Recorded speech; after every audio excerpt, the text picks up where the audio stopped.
宇宙咁大，真係冇其他生物？有其他生物，真係冇其他文明？有其他文明，真係嚟唔到地球？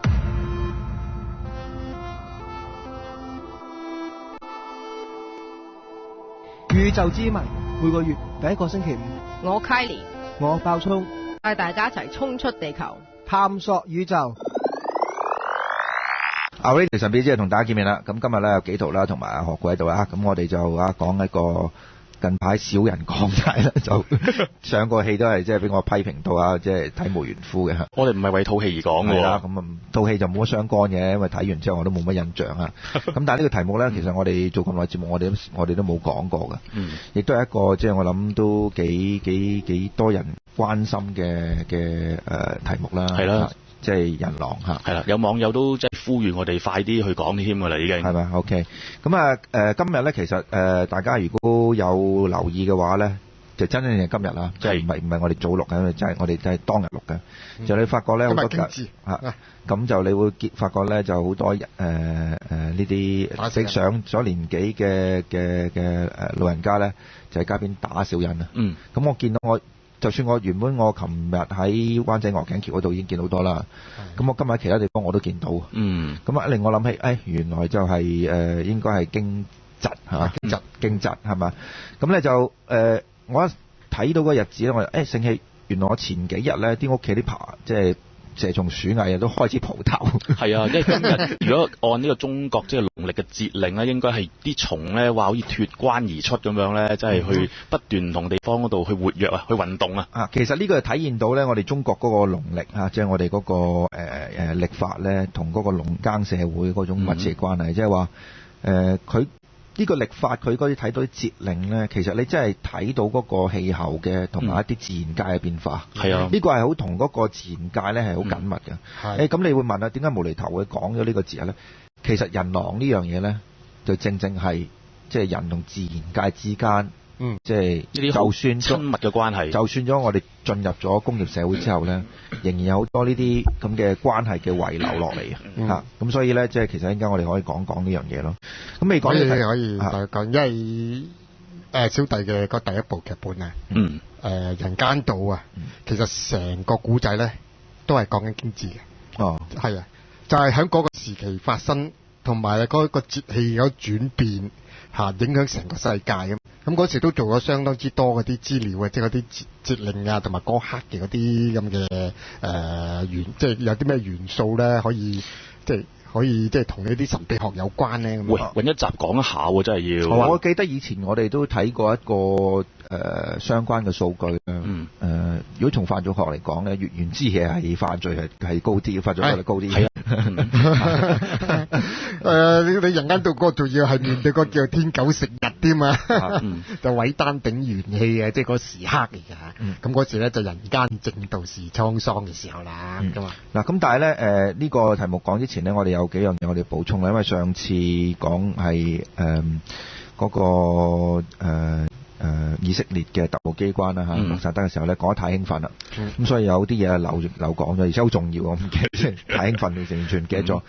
咁就話說咧，即係我哋講嗰個納粹戰犯啦，喺阿根廷嗰度呢個阿根列戰犯啦。咁佢當其時咧，即係被笠咗之後咧，咁我就講啦話，即係嗰啲以色列嘅特工咧冇同佢講嘢，咁呢個係少少偏差。佢當其時問咗佢幾個問題，好簡單嚟問佢你叫咩名？咁佢當然好醒目啦，即係講個新名啦，講西班牙名啦。咁個特工同講：我唔要你嘅西班牙名，我要你德國名。咁佢都講咗德國名俾佢聽，但係一樣係假名。咁個特工就話：你講個真名俾我聽啦咁樣。咁佢就講個真名俾佢聽啦。咁但係講真名唔夠噶嘛，因為咧就即係笠咗人咧，笠錯人就好大件事啦嚇。好似我哋嗰次講話冧錯咗個無辜嘅人啦。咁所以咧，佢哋要千方百計咧，要證實呢個人就係阿德利哲曼。咁當其時咧，有好幾樣嘢係可以做嘅。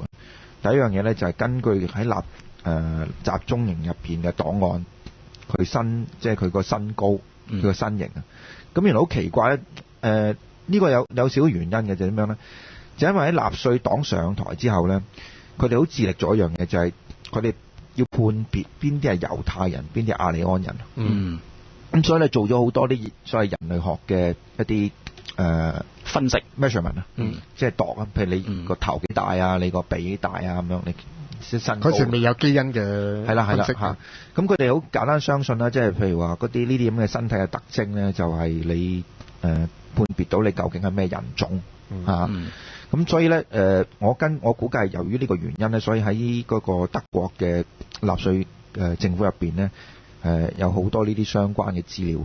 咁即係呢個阿德利哲曼咧，即係固然都唔例外啦，佢有佢自己即係嘅所有嘅數據入邊，因為佢係 SS 嚟㗎，嚇，即係 SS 你知啦嚇，係嗰個納粹嗰個黨衛隊嗰個咩黨衛隊啦，黨衛隊。咁但係呢樣嘢都唔夠嗱，因為佢度即係全部咧，即係有曬啲資料啦。係咯。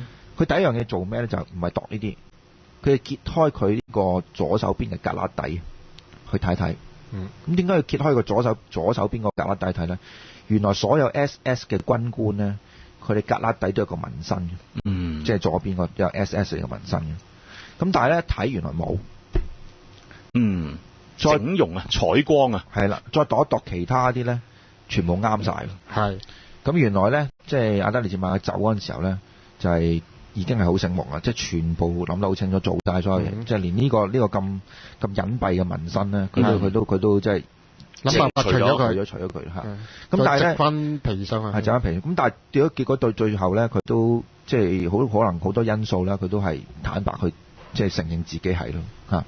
咁承認自己係咧，大家其實當年咧喺耶路撒冷咧呢個審訊係好出名嘅。咁我唔記得我以前有冇講過咧，其他嘅節目有一個好著名嘅德國猶太裔哲學家 Hannah Arendt 咧，就專程去耶路撒冷睇呢一個全程去觀察住個審訊過程。係啦，係啊，收尾又寫一本書啊。咁我收尾記得應該係喺翻神秘之嚟講嘅，就係我哋嗰陣時講嗰個即係希特拉三部曲第3集嘅善惡之間。係。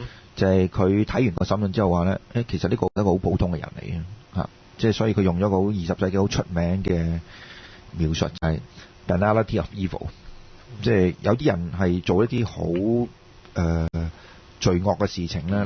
如果你睇真啲，佢其實同一個普通人冇乜分別。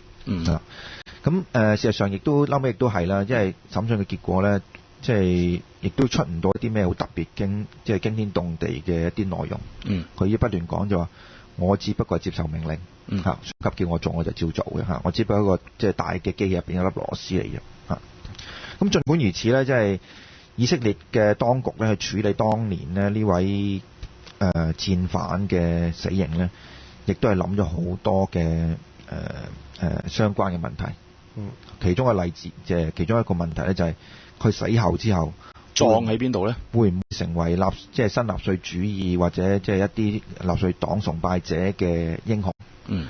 咁基於呢個原因咧，所以佢判咗即係佢吊死咗之後咧，佢係將佢火化嘅。咁呢啲骨灰咧就審喺嗰啲不同嘅地方上面啦。咁但係仲有一個問題喎，就係咧嗰個火化嗰個爐點處置咧？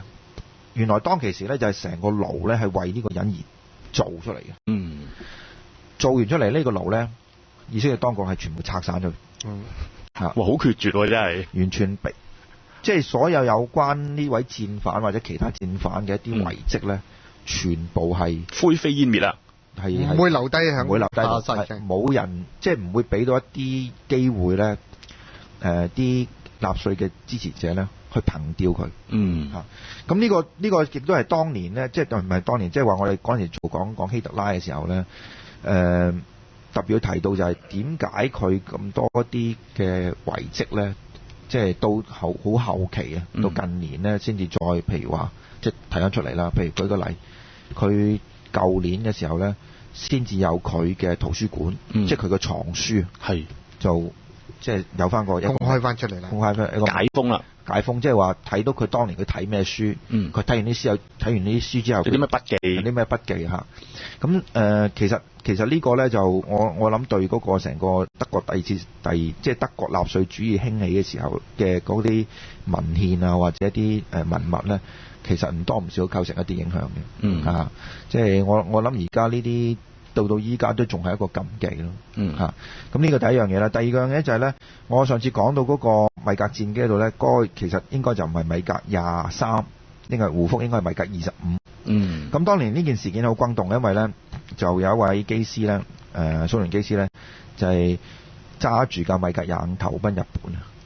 咁據我記得咧，隻機係快到咧，當其時咧，因為係一個相當之新型嘅戰機咧，啲日本嘅截擊機咧全部都冇起身，起唔切啊，落咗落地，啲自衛隊都打怪獸就哥斯拉就會好快嘅，落咗落地啦，咁先知哇嚟咗艦咁所以咧嗰陣時係一個即係喺西方嘅社會好轟動啦。咁正如我上次講阿梁普智收尾都好似就呢個事件拍咗套戲叫做《胡福》係嘛，咁呢個就即係多謝一啲朋友提醒我啦，嗰個應該唔係米格23，應該係米格25啊。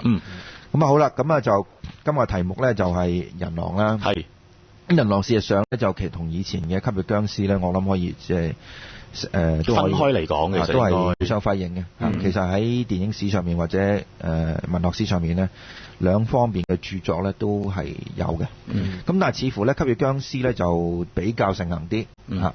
咁人狼咧就似乎咧嗰個無論從個資料上啊或者嗰個創作上咧都係相對係稍為少一啲嘅。咁當然唔代表話呢個題目即係冇嗰個吸引力喺度啦嚇。咁但係其實今日咧我哋想講嗰個angle 咧，嗰個角度咧，就唔單止係睇人狼呢個問題，係我哋嘗試希望用一個心理學或者心理分析嘅角度咧，去睇即係呢啲可能同原性衝動有關嘅一啲現象嚇，物化現象嚇。咁特別係弗洛伊德啦，其實我哋就好慚愧，我哋即係做咁耐節目咧，我哋都冇一次專登係講 Sigmund Freud 嚇。咁呢個我諗即係喺不久嘅將來，我哋係會做嘅。咁其實今晚都可以講少少嘅。嗱，你喺度開呢啲債嘅。喂，我其實唔係佢熟㗎，佢好似寫過㗎嘛。係啊，所以先有咁有信心。我同你講話，得㗎啦，我孭佢啊，我講緊啲咩？咁啊，弗洛伊德咧，即係反而我就想稍微講一講先，即係我從弗洛伊德即係跟住去講講人狼嗰個情況。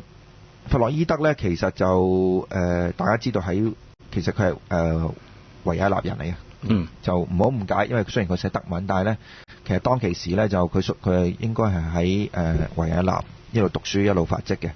咁咧就佢所屬嗰個國家咧就唔係德國，係當其時嘅奧匈帝國。咁奧匈帝國其實如果具體啲講咧，應該係一個 dual monarchy 啊，即係佢奧地利同埋匈牙利夾埋一齊嘅。咁但係以嗰個政治中心同埋藝術個文化中心咧，就喺維也納嘅。咁維也納事實上我自己都去過嘅，咁係一個相當之優雅嘅地方嚇，真係好有好文藝嘅氣息。咁當其時我去嘅時候咧，我第一樣嘢要做咧，就當然要去弗洛伊德嘅紀念館診所嗰個紀念館去朝聖啦。咁其實講真，你去過未啊？我未去過，未去過啊嘛。咁我就好努力咁去做呢樣嘢啦。嗰個結果俾我揾到，咁啊當然去到問水，差唔多佢閂門咁滯，咁我好快咁樣走去遊覽過啦。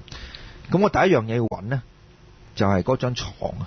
即係嗰張床係又搬過嚟香港展覽㗎。係咩？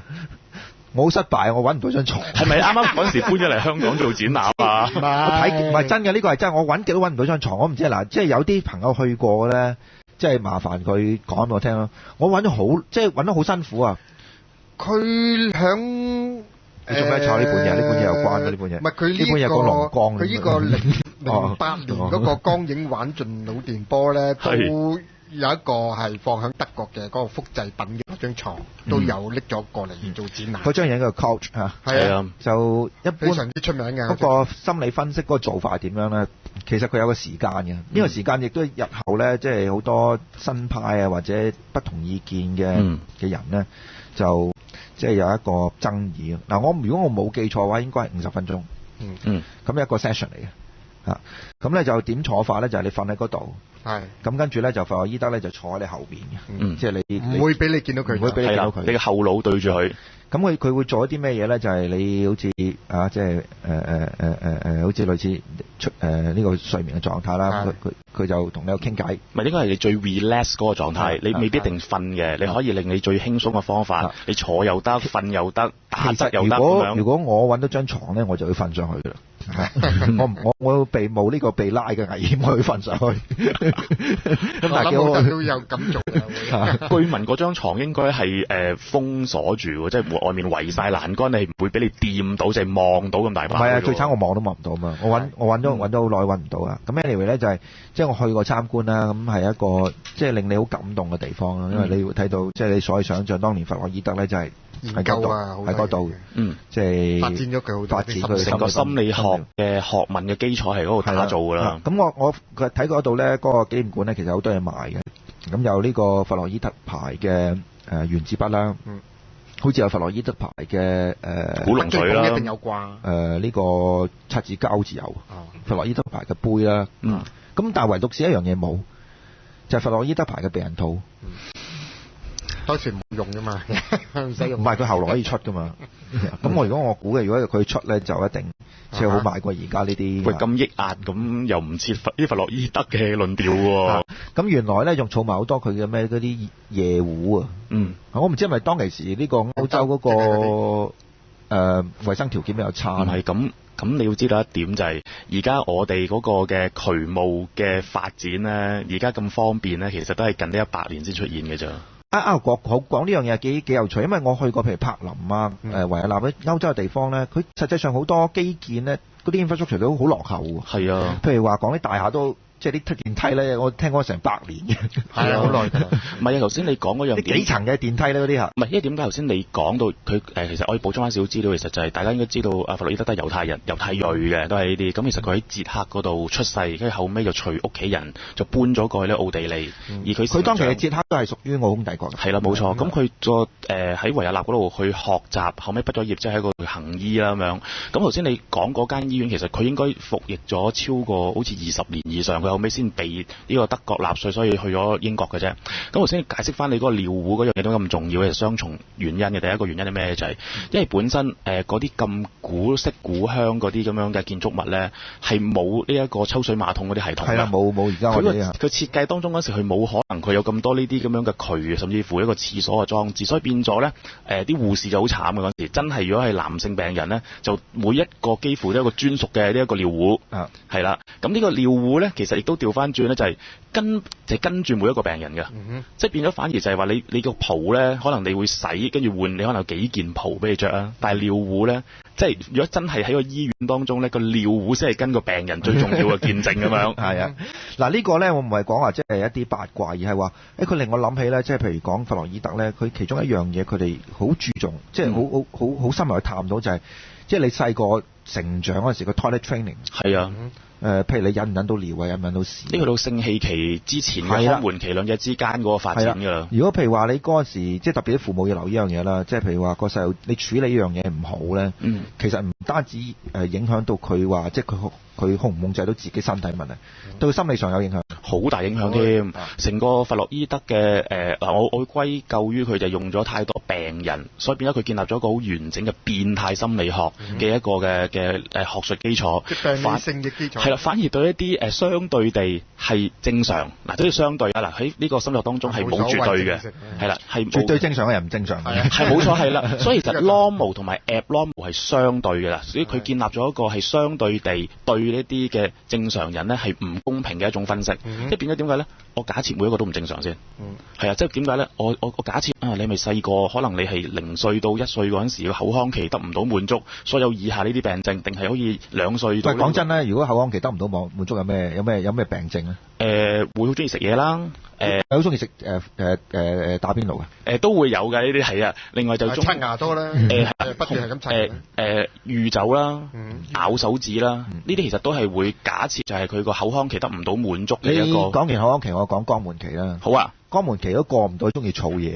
係啊，呢個啱喎，講真呢啲。佢會點樣咧？仲有肛門期，如果你得唔到滿足咧，你係會對人較為冷漠，你會好市儈，甚至乎咧你好頑固嘅。咁所以變咗呢一個其實點解會即係同有互相真有關係咧？你用呢個統計學啊，定係真係因為佢嗰種嘅發泄得唔到呢個平衡，所以得到呢樣嘅咁奇嘅副作用啦。但係最近有個統計啊，香港大部分啲人都係控制唔到好容易失禁嘅喎。呢個係咩？唔係兩件事嚟。你容易失禁嗰個係你機能嘅衰退啫，即係你話你身體有病。而家我哋講一樣嘢就話，你細個咧，因為如果根據弗洛伊德嗰個睇法咧，就係你要順利去從一個階段係啦過去另一個階段。嗱，呢個係必經啊，即係你唔好諗住我正常啦，我冇梗係冇呢階段，唔係啊。佢嘅講話就話呢啲係必然嘅，即係你由你開始，你中意算手指，你中意有啲好多時候好細啲連腳趾都算埋啦。呢個就代表你嗰個即係首先你嗰個口腔期㗎，即係話唔到滿足，你嗰個滿足嘅需要喺邊一個身體邊一個部分啊？係啦，首先你喺口先，跟住到肛門，因為肛門點解咧？就係你開始排泄，開始學呢個控制你個排泄啊，咁跟住先到嗰個性器官嗰個。不過補充翻，其實而家好多現代嘅心理學家就會去重估翻呢一個肛門期嘅影響，即係點解咧？現代即係近呢應該20-30年開始紙尿片係真係認真嘅，紙尿片係取代咗呢一個尿布，咁所以變咗咧，家長其實係唔需要咁介懷啲細路仔去排泄嘅，即係變咗佢換尿片啫嘛，同以前即係話大佬你真係尿布又剩嗰啲，佢爭好遠，所以其實肛門期嗰個影響，其實而家近呢幾十年係大家開始重估緊嘅。但係如果你用弗洛伊德嗰個角度咧，其實呢個可能係將嗰個成個肛門期延後啊。係啊。因為你唔需要去 control 佢啊嘛，係啊，咁呢個如果弗洛伊德翻生，佢覺得唔多妥。所以點解嗱？另外有個理論就係跟住肛門期緊接就係性器期，所以其實台長講得好重要嘅 point 就係肛門期個時間已經唔單止去到6歲。即係為咩去到3歲？有啲人就會講就話開始係去到咩咧？就係去到佢哋讀小學，應該去到6歲嗰陣時。咁但係咧3歲到6歲應該就係弗洛伊德所講嘅性器期嗰度。反而呢個推遲咗咧，而跟住開始而家我哋個教育制度咧，男仔女仔一齊去上課啦嘛已經。所以對嗰個性器期又褪遲咗咯。所以點解好多人而家發覺就係而家啲年青男仔點解嗰個心智成熟差咗咧？就因為個性器期推遲咗。呢個我諗都幾普遍啊！即係你會發覺而家啲即係人係長唔大嘅。係啊，呢個其實就係原來紙尿片係影響咗成個世代。即係你當然呢個唔係我講笑，係真係有啲心理學家開始分析緊，就係用咗台長所講，就係每一個期褪遲咗。咁性器期其實有個咩問題咧？其實弗洛伊德我哋不斷記住兩個好重要嘅情意結，就係戀父或者戀母情意結，就係喺呢個性器期嗰陣時。因為點解咧？嗰陣時我哋開始對自己嘅性器官有好奇，慢慢跟住就去接受自己係一個男或者一個女。咁開始咧，你就會模仿呢一個嘅同性之餘咧，我哋多數咧，如果弗洛伊德嘅理論咧，就係我哋第一個嘅異性戀人就會係自己嘅媽媽或者係爸爸。咁就呢個過程當中咧，其實你係處於一個好掙扎嘅當中嘅，就係如果假設你係一個男性，你應該就會好憎你老豆，因為點解？你第一個你自己夢寐以求嘅異性戀人就係你媽媽啊嘛，但係你媽媽係屬於你爸爸噶嘛。但係問題就係你慢慢就係你建立緊一套對男性嘅認知，就係從你爸爸身上面喎。所以問題就永遠喺度 struggle 緊啦。而調翻轉就係女性就係我好愛慕嘅就係我爸爸，但係我爸爸得一個老婆就係我媽媽，咁所以變咗，但係我又學習做緊我媽媽個崗位，所以變咗呢個就係佢呢一個性器期最吊詭嘅地方。但係而家呢個性器期係咪仲係3至6歲咧？隨時可能延遲到去10幾歲喎，所以就係成個社會嘅問題所在而家。係啊，咁你特別我會我諗弗洛伊德會強調一樣嘢啦，就係你對你自己身體嘅控制嘅能力啦。係啊，咁呢個似乎我諗的確有啲跡象，而家係發覺啲。即係嗰個比較難對自己要有一啲紀律咧，或者要控制嗰個係比較鬆散啲。係啊，而跟住最大鑊係咩咧？就係潛伏期。如果根據弗洛伊德嗰個論調，就係應該係緊接呢一個嘅性器期，即係應該係6、7歲開始，至到你有青春期嗰段時間嘅。咁呢啲時間咧，但係而家出咗事啊，因為變咗咧，以前咧，如果假設喺戰前，即係一次大戰之前嗰時唔係咁普及教育咧，啲男仔還男仔，女仔還女仔噶嘛，所以變咗其實佢都唔會咁，即係除非你屋企家族嘅成員啫。但係而家唔係，因為而家經過你教育制度之下，你已經讀小學，跟住讀中學又成，咁變咗其實你每日其實而家你已經同緊一啲同性或者異性之間去接觸，咁所以變咗呢個潛伏期咧係更加吊詭嘅。點解就係佢如果經過呢一個嘅性器期，相對地較為健康，建立咗對自己性別嘅認知，同埋對異性嘅嗰種愛嘅關係的話呢，即係好似舉例就係話，我假設建立咗就係我一個男性，我要保護女性，OK， 另外一個假設係女性，佢要接受男性嘅保護同埋愛，嗱咁就問題就唔算太大。但係如果發覺喺呢一個時間當中呢，而家香港甚至乎好多亞洲國家都係反而係啲女仔強過男仔，不論係呢一個成績，甚至乎喺呢一個嘅體育上面，因為嗰個年紀，不論係小學或者中學、初中啦，女仔一定係成績好過男仔，去專心啲啊嘛。甚至乎佢女仔早發育過男仔，個別嘅體力可能都會好過男仔喺某一個階段當中，同埋啲男仔太過被溺愛咧，所以反而其實佢呢個潛伏期當中咧，佢對呢個性別同埋兩性關係嘅認知咧，係佢同傳統嘅觀念咧係會有唔同咗。咁簡單講咧，就係成個對嗰個自己嗰個 gender 嚇，即係性別本身又開始有啲迷糊啦。係啊，咁啊，但係換言之，係咪如果咁樣講嘅話咧，係咪要需要將弗洛伊德嘅嗰啲學説咧，其實不斷都要喺嗰個即係同嗰個時代嘅嗰個轉變啊，得好多數據翻嚟之後咧。不斷咁嚟去更新。其實佢弗洛伊德要咁樣咧？弗洛伊德生前咧都係咁樣噶啦。佢自己都好多個學説咧不斷翻新啦。佢啲徒弟啊、徒孫啊咁樣都有好多嘢加上啦。譬如話佢個女 Anna Floyd 係啊，即係都有即係比較深入研究都係嗰個心理智慧機制啦 ，self 呢個 self 即係 self defense mechanism 係啊，自我保護嘅一個機制，即係好多心理嘅一啲方法，一啲我哋一啲嗱，最簡單就逃避現實啦，逃避現實都係一種自我保護嘅方法嚟嘅。咁但係講翻頭先咧，我喺嗰個紀念館嗰度，我見到啲咩啦？一個最特別嘅地方，亦都同神秘學有關咧，就係原來弗洛伊德係好中意儲一啲關於埃及嘅啲文物嘅。咁佢對佢生前咧，佢對埃及學咧，古埃及學啊，特別係就研究相當之深。係啊，甚至乎佢係識睇埃及文㗎。咁所以你梗係講意思係古埃及文啦。係啊，就係所以佢到晚年咧，佢寫咗一本叫 Moses and Monotheism 啊。冇人睇得明㗎喎。簡單講咯，就係即係佢其實講就話，即係成個嗰個摩西嚇，即係呢個就同嗰個猶太嘅一神教本身係一個好大嘅關係啦嚇。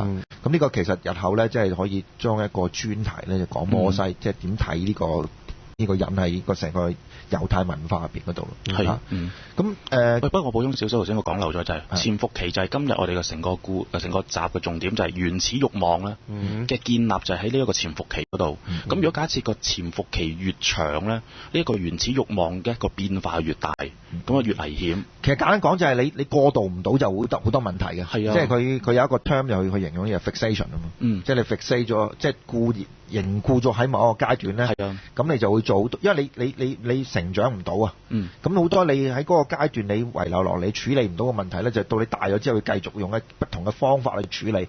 咁我估計咧，即係如果用呢個角度，人狼就係其中一種嚟。係啦，而跟住咧，如果你潛伏期係較為健康或者相對地係正常嘅情況之下，建立咗你自己嘅慾望同埋揾到一個合理嘅宣泄方法咧，跟住就可以過渡到去呢個兩性期。咁呢一個咧，其實理論上應該根據弗洛伊德咧，就係話由呢個青春期開始。咁跟住點樣咧？嗱，佢假設嘅正常狀況就係男人。即係男仔要做男人，要做丈夫，要做爸爸。對呢個過渡嘅階段。係啦，冇錯。而跟住一步咁。而女仔就要渴望做一個女性，做一個母親，跟住咧做咗一個妻子，係啦咁情況呢啲。咁所以變咗咧，佢會覺得就係一個健全嘅家庭，就係佢哋呢一班嘅過渡在咁多個 stage 嘅人嘅最終極嘅一個歸宿，而所有原始慾望咧都可以喺家庭當中透過我係父親或者母親、丈夫、妻子嘅身份得到呢個平衡為滿足嘅。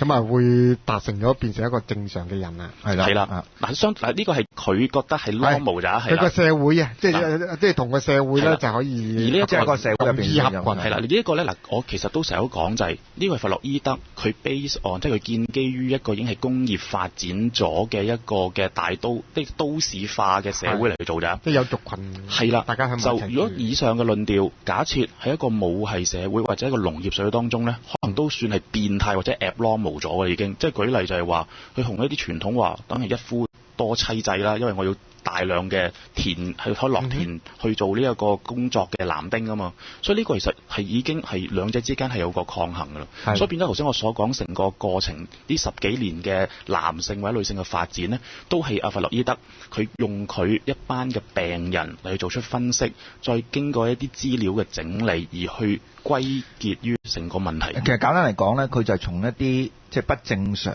嘅個案，去 generalize 出一啲普及嘅人性出嚟，係啦。咁呢個究竟呢個方法論啱唔啱咧？其實我諗到今時今日咧都仲好多爭議啦。係啊，但係咧就我諗弗洛伊德嗰個即係對人類嘅貢獻咧，思想嘅貢獻咧，我諗就無可否認啦。即係特別我自己個人咧就覺得，即係佢對於所謂嗰個潛意識啊，即係你喺理性下，即係下邊嗰層點樣影響實你個行為咧？我哋特別即係覺得係正如有啲人講啦，佢係心理學入邊嘅哥倫布，係啊。但係頭先嗰個咧，我哋要小心，因為咧潛意識咧，其實喺弗洛伊德嘅正統嘅理論入邊咧，係唔係用呢個 term 嘅？潛意識呢個字係佢個得意門生弟，都係最反對佢嘅弟子阿榮格或者榮格提出嘅。咁所以咧，佢實際佢應該講咧就 unconscious 就唔係 subconscious。係啦。咁頭先你講咧，即係翁同Freud咧，其實就即係孖寶啦。翁就係應該唔記錯應該瑞士㗎啦。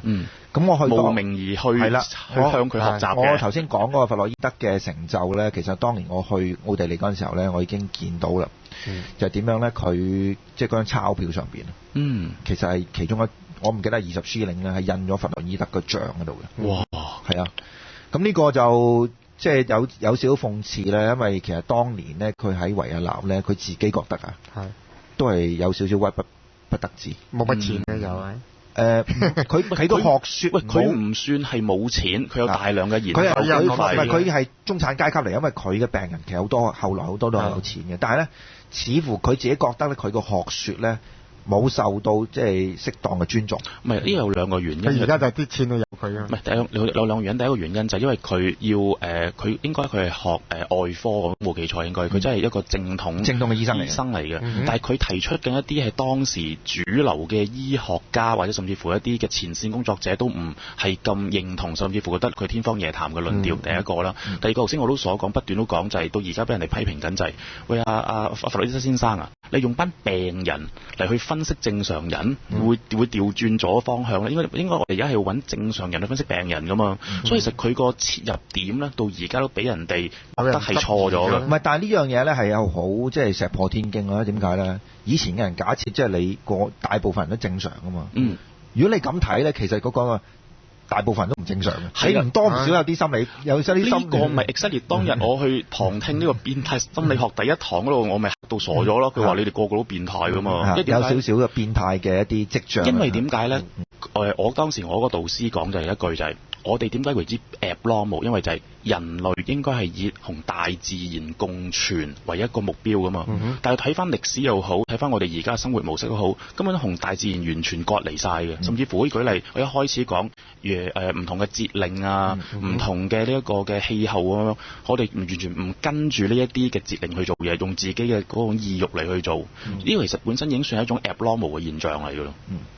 所以我記得有本書咧，就係我唔知有冇記啱個名啦，就係Civilization and Human Discontents，即係佢後期一本著作啦，就係文明嘅代價咧，就係必然嘅代價咧，就係人會唔開心，同埋會衍生好多心理嘅問題。咁呢個就扣啱咗我哋今日個主題，即係人類某個程度就係對呢種即係文明發展嘅一種，你話反思又一個回應嚟嘅，即係我原本一隻野獸嚟噶嘛，係啦，即係原本要周圍走嚟走去，佢自己控制唔到嘅。第一點就係話，其實我哋而家咧受咗好多文明嘅約束嘅。第一樣就係話，點解要法律先？ OK， 第二樣就係點解我要着衫先？嚟講呢啲，即係其實理論上我哋應該係塵歸塵，土歸土，我哋其實可以唔着衫㗎。甚至乎我哋南方人以前其實紋身就 OK 㗎嘛，甚至乎即係可能舉例，即係為咗可能行動方便，所以着條短褂就算。而家我哋反而就因為一啲嘅文明，所謂文明嘅約束，令到我哋做咗一啲同我哋本性係反常嘅行為，所以變咗其實呢啲，我上個好簡單舉例就係點解女性要着高踭鞋？其實呢個根本就唔係功能上嘅需要，為咗係靚。而呢個所謂靚，其實都係文明加俾佢哋一個枷鎖嚟噶嘛。所以呢個亦都弗洛伊德成日都講，就係話點解我哋要即係用呢啲唔合理嘅方法，或者甚至乎一啲唔健康方法去發泄我哋自己原始嘅慾望咧，咪約束咗自己嘅嗰個生活。咁但係頭先我哋講到咧，即係弗洛伊德同埋榮格咧，其實有一個即係最大嘅，如果從神秘學嘅睇法咧，就係翁咧，即係榮格咧。就係相信一啲超自然嘅力量嘅，冇錯嚇。咁佢好即係喺 UFO 佢都信咩？係啦，即係喺佢生命入邊咧，其實佢寫咗好多文章或者做一啲研究咧，係專研究呢啲類心理學嘅。咁其中一個比較即係睇 UFO 嘅人咧，比較會留意嘅就係佢有接觸過起碼2個靈媒咧，就係佢可以直接同火星人溝通嘅。係咁曾經留低一啲火星人嘅記錄喺度，文字都有。但係呢一個咧，嗱，我睇翻嚟個版本就係咧，佢唔係話主動去接觸靈媒，佢只不過係接觸唔同精神狀態嘅人，而即係假設就係話我哋有啲人，即係假設我哋被稱佢係有病。OK，佢個病因係咪淨係單純源於佢嘅過去，或者源於地球裡面會有啲更加外在嘅力量令到佢被定性為有病咧？咁樣先係研究嘅。而家都有好多呢一種咁嘅即係接觸個案啊，不過信不信咧？咁呢樣嘢咧，弗洛伊德就唔信㗎啦。係佢自己曾經喺好短嘅階段咧，就研究嗰啲超心理現象，咁但係基於佢嗰個係一個好科學家嘅精神啦，唯物啦，佢唯物，佢所以咧就佢對啲嘢咧就始終冇翁咁有興趣，而呢個可能亦都導致其中一師徒決裂啦，你其中一個原因嚟嘅，同埋有兩種學説變成咗一種衝突，係啦嚇，咁但係咪代表即係弗洛伊德話所謂佢即係完全唔迷信咧？亦都唔係，佢自己本身咧就係有啲數字迷信嘅，嚇，譬如話即係一啲特別嘅信物咧。佢自己係賦予一啲比較唔同嘅一啲意義喺上面，特別係戒指。即係我唔記得好似佢好中意送戒指俾人嘅咪？唔止，我記得佢中意送書俾人多啲喎。咁其實知佢有個癖嘅都係有喺佢自己本身都好多，即係我哋可以講係怪癖好喺度嘅。怪行。咁我哋第一次呢度結束，我哋第二次翻嚟咧講講人狼嘅個案同埋現象啊。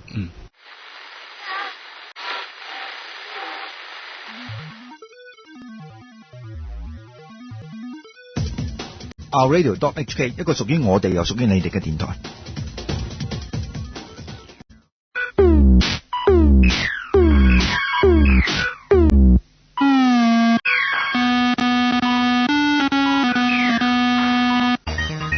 由紅白機玩到720，由白必年代打到高清次世代，幾個打機打到成精，玩 game 玩到入魔嘅機壇老鬼，個個禮拜坐定定，爆盡 game 壇大小事。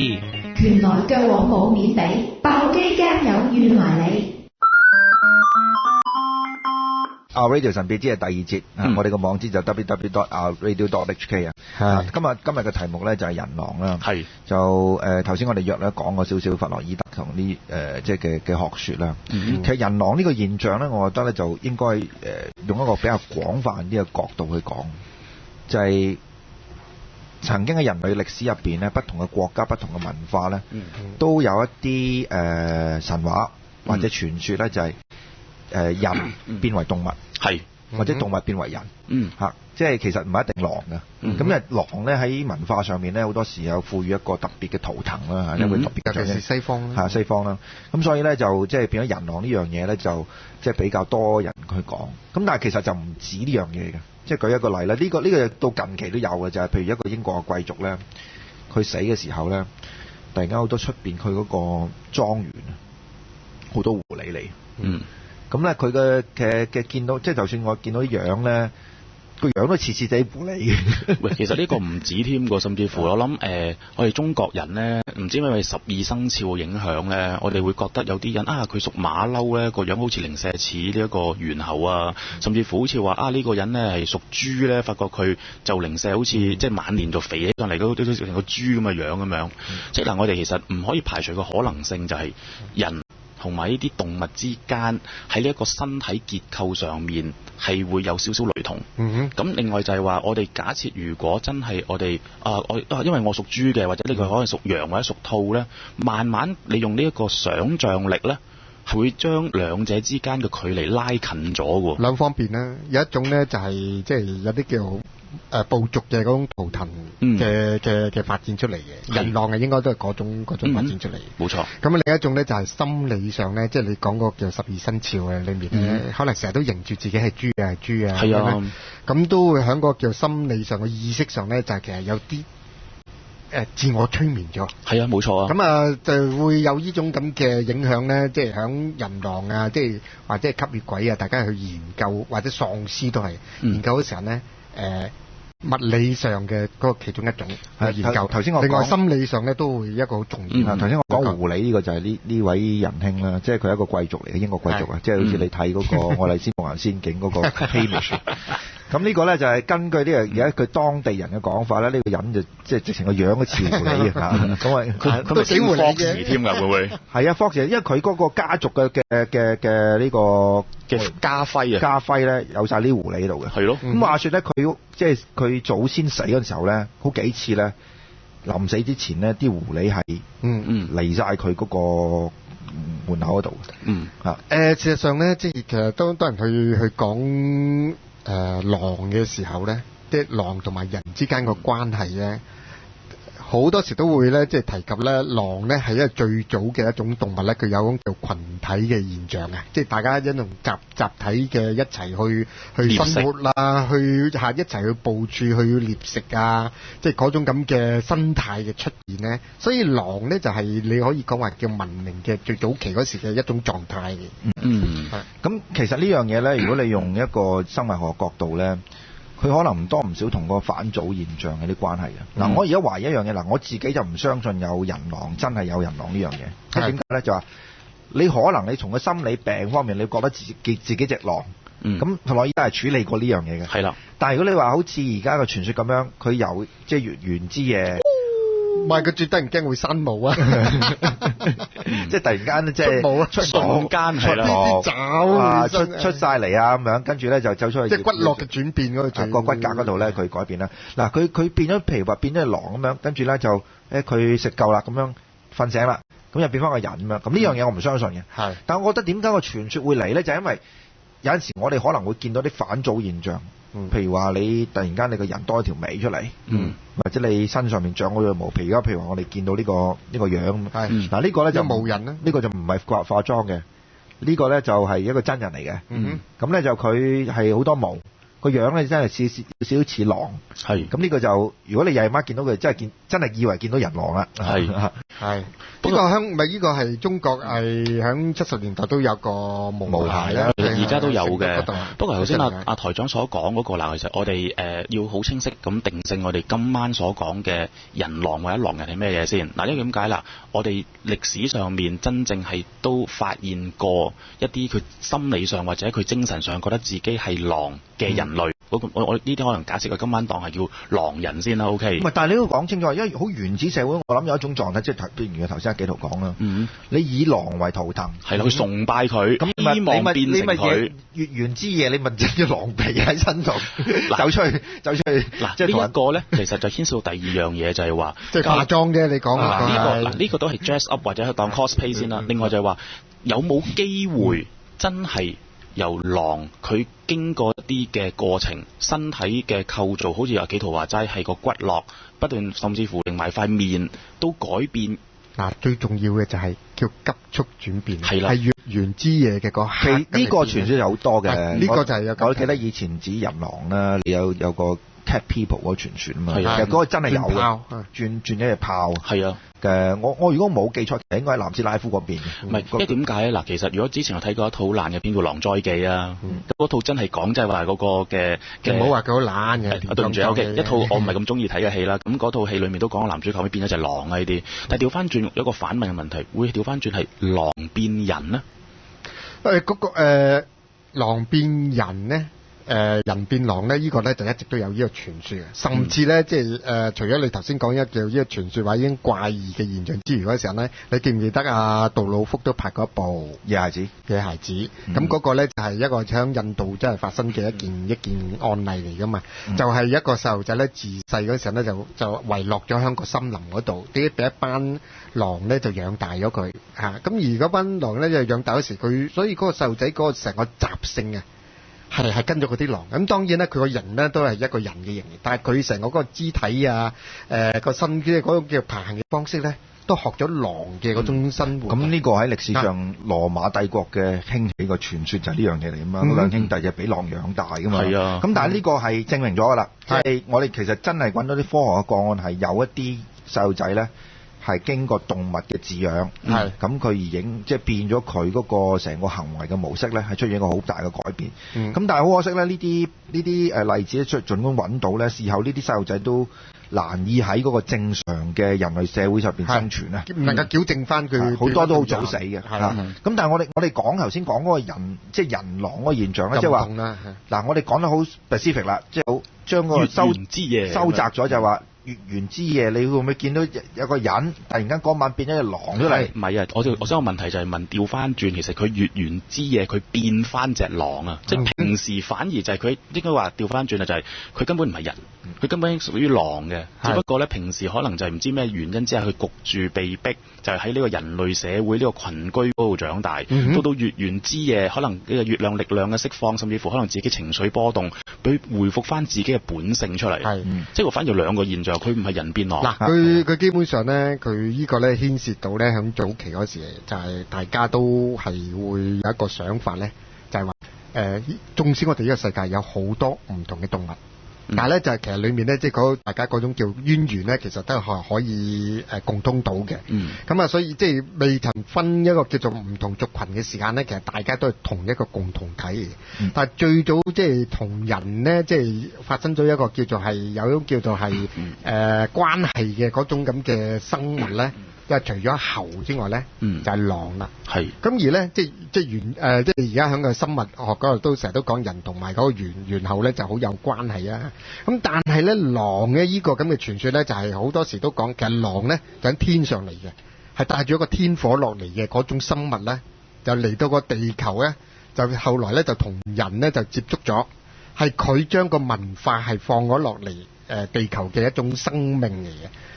咁啊，從呢樣嘢嚟去講嘅時候咧，就狼嘅嗰種叫卓越性咧，就係喺嗰度就表現到出嚟。咁而且咧，就狼咧就可能即係第一批嘅外星生物嚟嘅添，係有咁嘅傳聞。嗱，但係如果你話講嘅真係有一個咁嘅個案，喺文獻上有記錄，有人狼，即係佢夜晚出嚟會變咗隻狼，會殺人啫。就係其實喺西班牙，真係有啦，呢個就。係個年代咧，就大概係1852年。咁嗰個人名咧就叫 Manuel Blanco Rosenta。咁呢個咧就係佢當嗰個地方喺西班牙呢個地方 Galicia 呢個地方咧，發現咗有10幾單謀殺案之後，就捉咗呢個人，被殺咗多數係女人嚟嘅。咁咧就啲色狼嚟嘅，係肯定係啦。係初嚟就審佢，跟住佢審下咧，佢話其實我係隻狼嚟嘅。係咁啊，當然引起即係成個公憤啦，即係話，哇！你班友真係扮呢個黐線嚟想脫罪。係啦，咁佢個殺人嗰個方式咧，亦都係好兇狠啦，即係話即係見晒血啊，好似咁樣嚇。審佢嗰陣時候咧，佢爆咗自己係人狼之後咧，就引起咗好大嘅轟動。係咁初頭咧就原本諗住即係判佢死刑嘅。咁但係咧個律師咧有個律師咧就同佢打。就用咗心理病嘅方式同佢打，都唔話佢係人，係隻人狼。咁結果就俾佢打贏咗，就改判佢終身監禁。咁但係收尾又係即係繼續咧引起呢個社會公憤。點解咧？就係佢喺獄中，佢繼續透露自己係一隻人狼。佢話：你哋如果我真係見到我變隻狼咧，你到過到驚到即係過走晒頭，同埋你唔可以揾子彈殺到我。嗱呢個就同正統嗰個人狼嘅傳說咧係相同嘅，因為記得睇親戲咧講殺人狼咧，普通嘅子彈係打唔死佢嘅，同埋最有一樣嘢好緊要嘅，台長你提到嗰個年代啊，嗰個年代基本上咧即係吸血鬼或者喪屍加埋人狼。呢一啲咁嘅即係西方嘅嗰種叫奇異嘅一啲叫有物化現象嘅呢啲咁嘅怪人咧，就都係喺嗰個時期咧係得意咧提出同埋引證，因為佢之前嗰時咧就多數咧都係一種叫傳聞啊，佢冇一啲好具體嘅一種叫做係辯證嘅考據同埋法律嘅認定嘅，咁就係喺嗰個即係喺嗰個叫17世紀再打後嗰時係咧，就即係成個社會嘅唔同咗，係睇事物嘅開始越嚟越叫有一叫根據啊，同埋去做好多一啲唔同嘅一啲數據咧嚟去支持究竟有冇嘅呢個原因咧，係令到咧人狼咧就更加具體化出嚟。即係我哋講吸血僵屍其實嗰陣時我哋都講過啦，即係你到大概係18世紀嘅初頭，即係先至有一個真正嘅文獻去記錄呢啲嘢啊。譬如話你見過啦，你唔係當佢係女巫，你用一個壞嘅角度去講。咁呢家即係我自己所理解到呢樣嘢咧，就係呢啲人狼個案咧，係呢一單即係喺歐洲先最為轟動，同埋咧就算到依家，你去即係西班牙呢個地方咧，啲人仲講緊呢個人狼呢個傳說嘅。咁但係頭先喺紀陶講，我就覺得要更加細分咧，就係個地理嘅分佈。即係究竟你人狼喺大概係邊一啲區域，吸血僵屍喺邊一區域？嗱，而家我哋即係嗰次睇到咧，就係講吸血僵屍大概喺邊度？喺中歐羅馬尼亞，跟住落去個希臘嗰邊。但係人狼咧就會歪少少，就稍為偏向南方嗰邊啊，就係南歐呢邊。咁嗱，其實我諗即係斯拉夫啊嗰啲，唔係嗰邊就係拉丁民族。吸血僵屍嗰就應該喺斯拉夫同埋呢個巴爾幹半島，即係嗰邊嚇。但係呢個咧就其實我諗係反映到嗰個唔同嘅文化對呢啲即係現象嘅一個回應嚟嘅。我自己唔知，因為我估南美其實都應該有一啲南美洲應該都有一啲類似人狼嘅傳說嘅。唔係嗱，嗰啲就唔會話即係會原之嘢變咗狼嗰啲，就反而似紀陶講一啲係對一啲狼嘅圖騰嘅崇拜。唔係啊，係講你變物化。即係你變咗啲物質轉化。你其實你睇南美嘅文化都好多，更多添。係啊，會變鷹變成添，會變噶嘛。即係我而家講嘅就點解頭先我一開始第二節就講話，即係你應該從一個廣泛呢個角度，你唔係淨講人狼嘢話，即係好多時你有個傳說或者一啲神話就係由動物變人，佢會做一啲動物嘅嘢，跟住由動物變由人變翻動物。但係呢個牽涉到兩個問題。第一個問題就係話，如果心理學咧有個好常見嘅名詞就叫化獸嘅妄想，即係zoanthropy呢個啦，就係話即係可能佢人類佢覺得自己可能能力上就唔夠一啲動物咁強，所以變咗咧佢呢個係用到妄想啦，即係用心理學上面係病態噶啦。佢妄想變成一隻狼，變成一隻鷹咁情況，呢個第一個可能性啦。第二個可能性就係話佢哋個民族或者佢哋一啲傳統嘅信仰，佢相信我係龍的傳人。我其實我個血液裏面或者我 DNA 或者我個歷史裏面，我係有龍或者呢一種特別嘅動物嘅能力。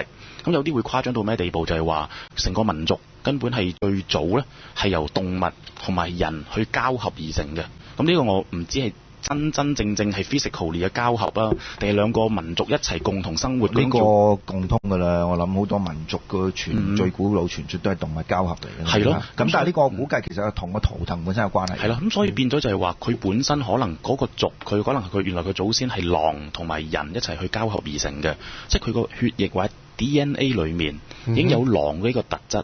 咁可能佢嘅特質，佢唔單止就係話佢可以發揮到狼嘅能力咁簡單，甚至乎可能即係有個方法，有個竅門，係將佢由人變成為一啲佢所崇拜嘅嗰個祖先。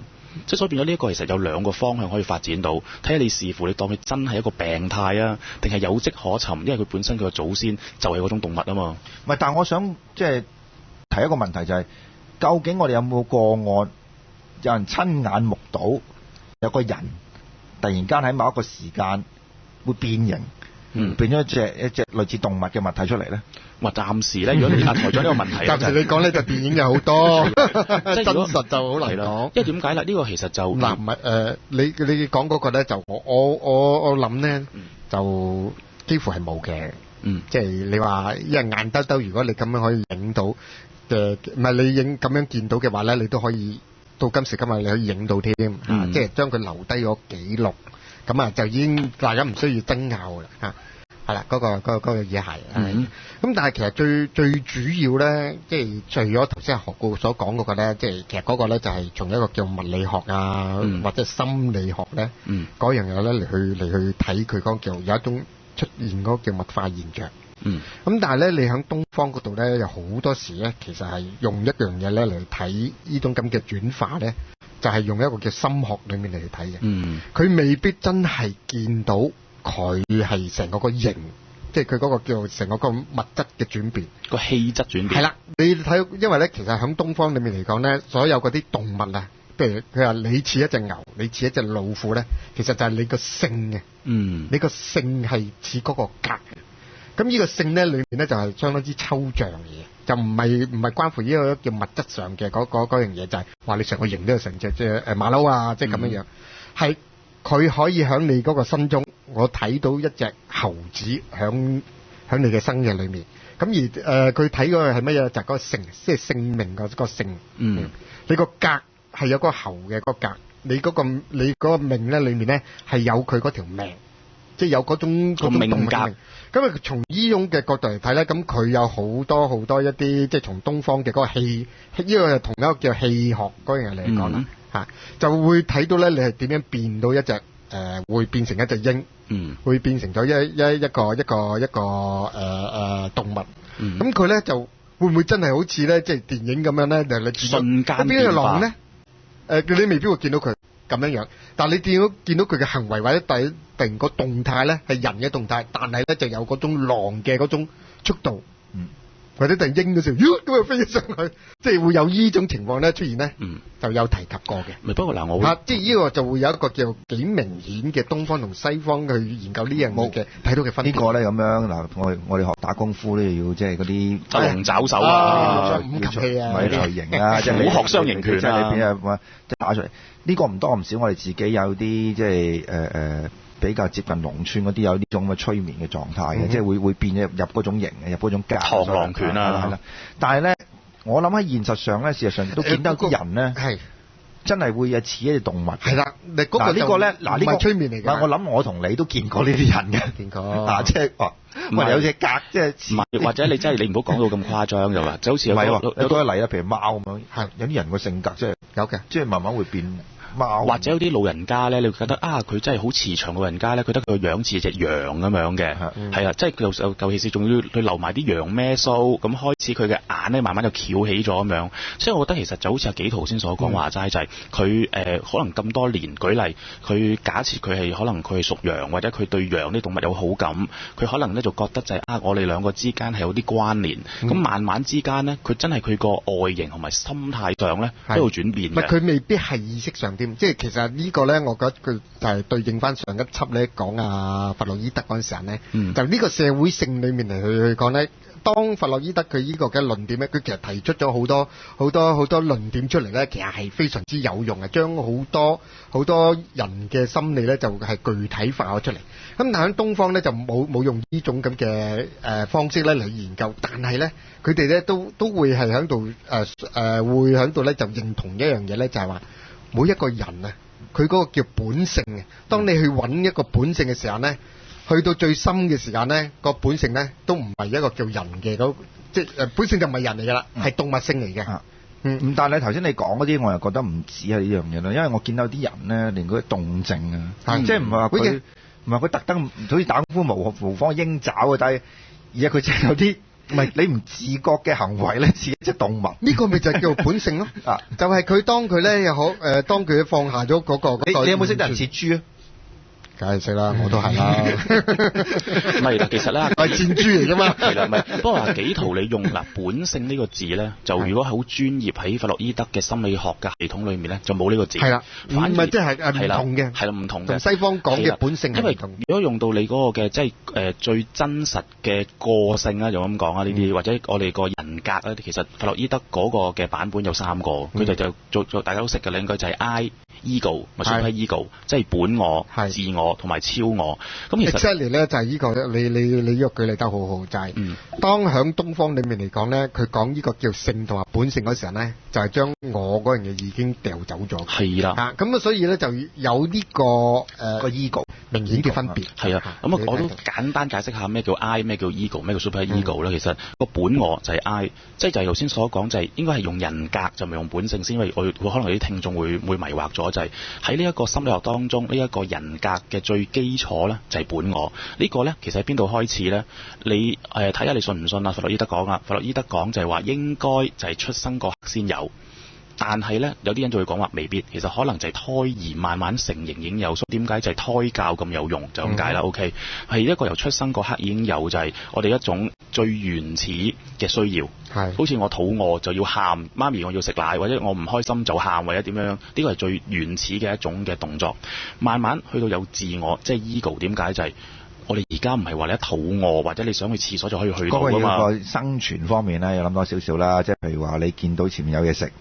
咁如果你係淨係得個即係原我咧，要 I 就係即係飛身撲埋食咗先啦，食咗先啦。或者你犯法又好，但係點樣諗下？喂，後邊會唔會有陷阱咧？會唔會呢個餅係人哋嘅咧？咁跟住食咗之後會拉你咧？或者叫唔係你呢個陷阱咧？你咁樣諗咧，都仲係係本能嚟嘅。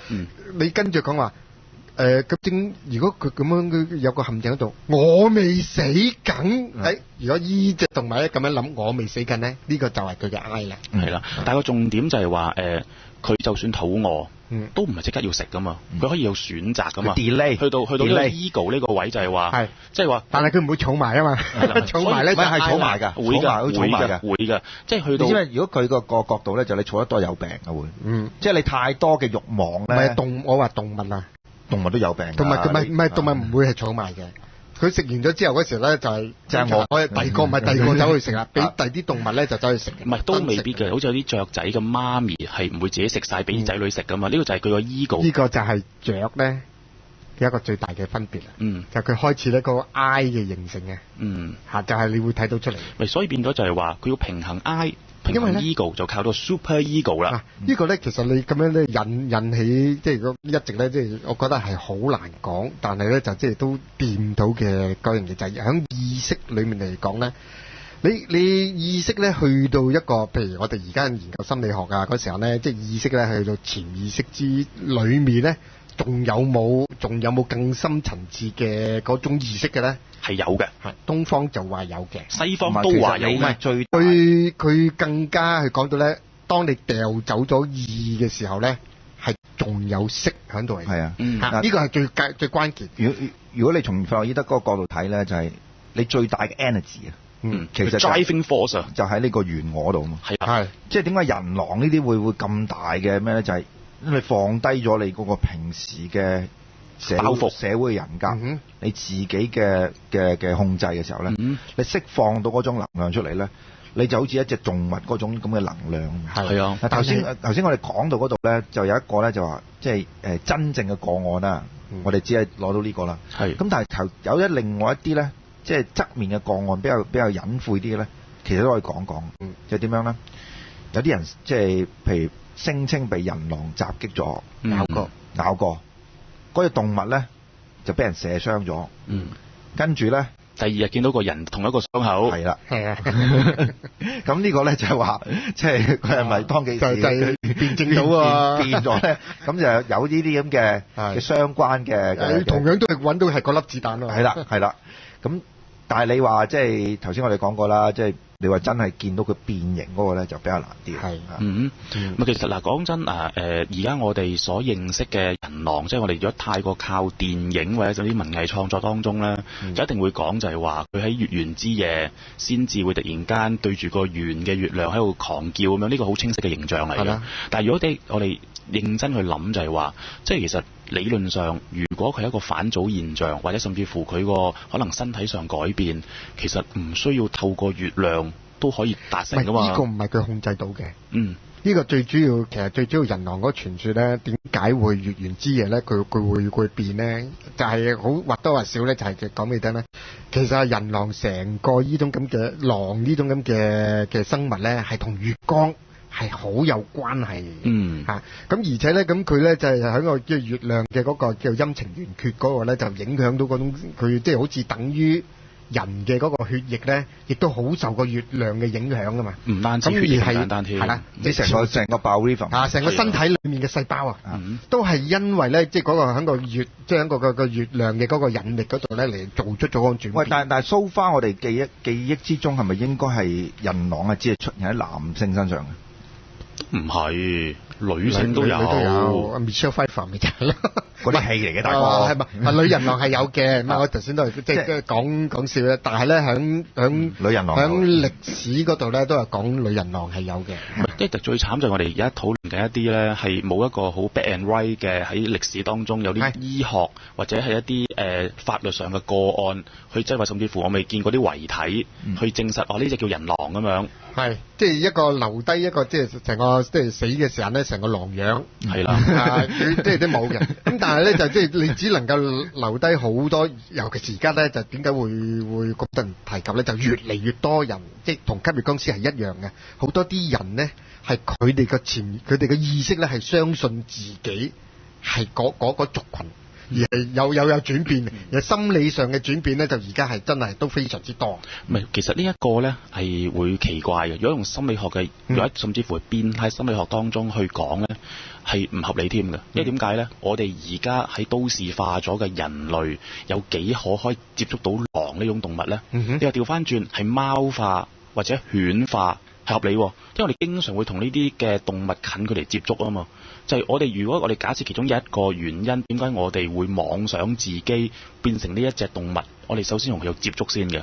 即係如果唔係的話，我哋好難靠話我哋未見過。舉例，突然間你唔會變到一隻喺美國先出現到嘅動物㗎嘛？你假設你係真係想變佢，都要見過佢先變到。除非咩？除非即係頭先我所講就係話你個祖先同佢有關係嘅。呢啲就係我哋解釋唔到血液裏面嘅聯繫。你頭先講過已經唔使，因為佢最主要咧喺今時今日咧最大嘅嗰個有呢種現象咧，即係嗰個叫佢自己以為自己人狼嘅現象咧，就係事實上咧喺呢個世代嘅裏面，好多人咧，佢睇過好多呢啲人狼嘅傳說，睇過好多嗰啲書，喺佢個裏面嘅你而家睇好多卡通嘅啲人都當咗山天女福星係真係有存在啦，係咪先？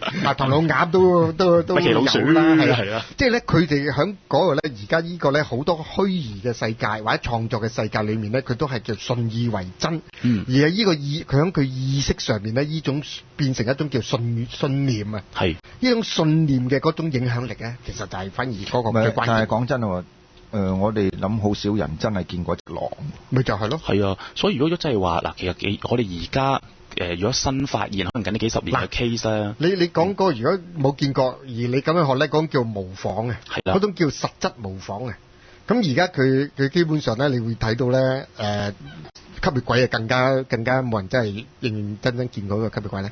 點解會咁多咧？就其實佢哋已經呢種，你會發覺咧，原來討論呢一種咁嘅轉化嘅現象嗰度咧，原來去到最終咧，都係講緊同意識係有關係，係唔係同實質嗰個有關係？所以變咗其實就係、是、如果用心理學嘅分析咧，其實有兩個可能性。第一個可能性就係佢哋真係崇拜呢樣嘢，咁個原因係好多嘅，覺得佢勁啲啊、型啲啊、威啲都唔奇。一個中意反祖，一個中意係永恆咯。總之覺得就係我而家人類嘅身份係不及呢一種我所崇拜嘅異類。所以佢好渴望變成嗰樣東西，咁所以變咗有咁樣嘅心理上嘅反常現象啦。而第二個係咩嘢？第二個就係真係如果你用榮格所講咧，因為其實榮格所講嘅潛意識唔單止係個人嘅潛意識嘅，佢係嗰種叫集體潛意識嘅。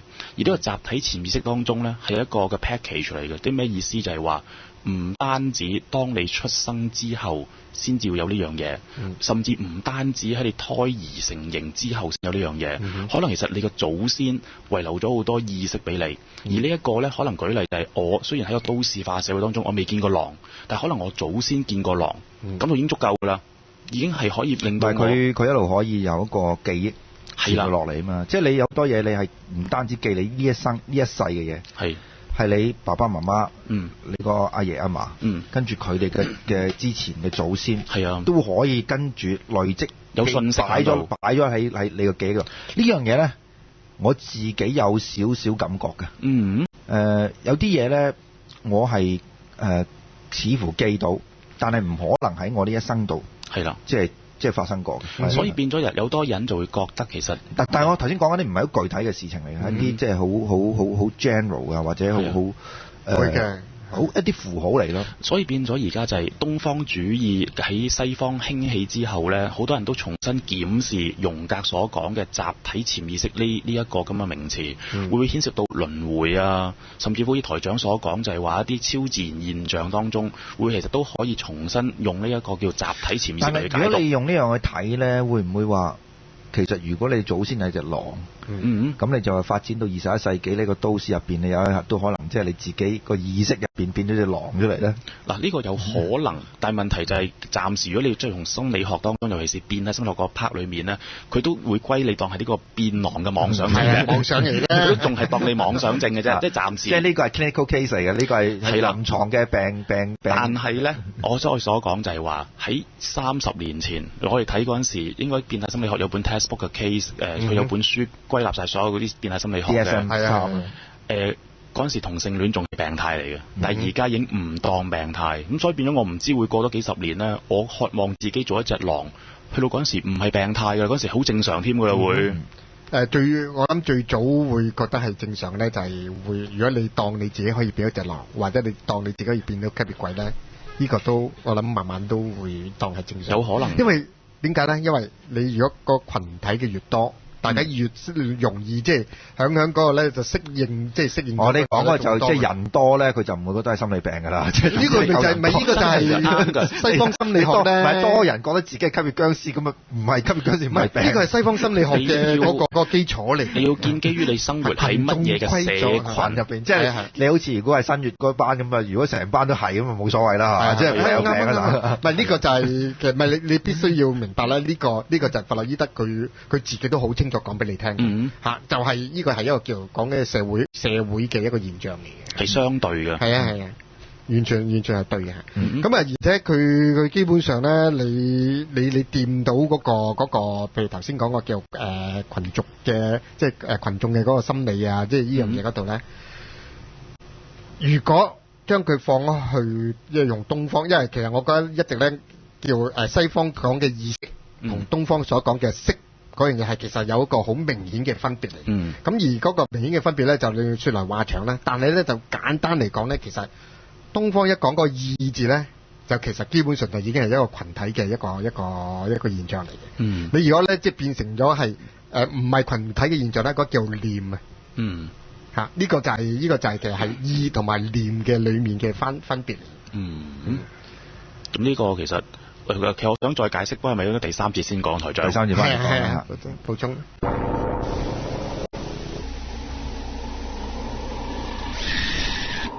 This is our radio. If you are listening to this, you are the resistance.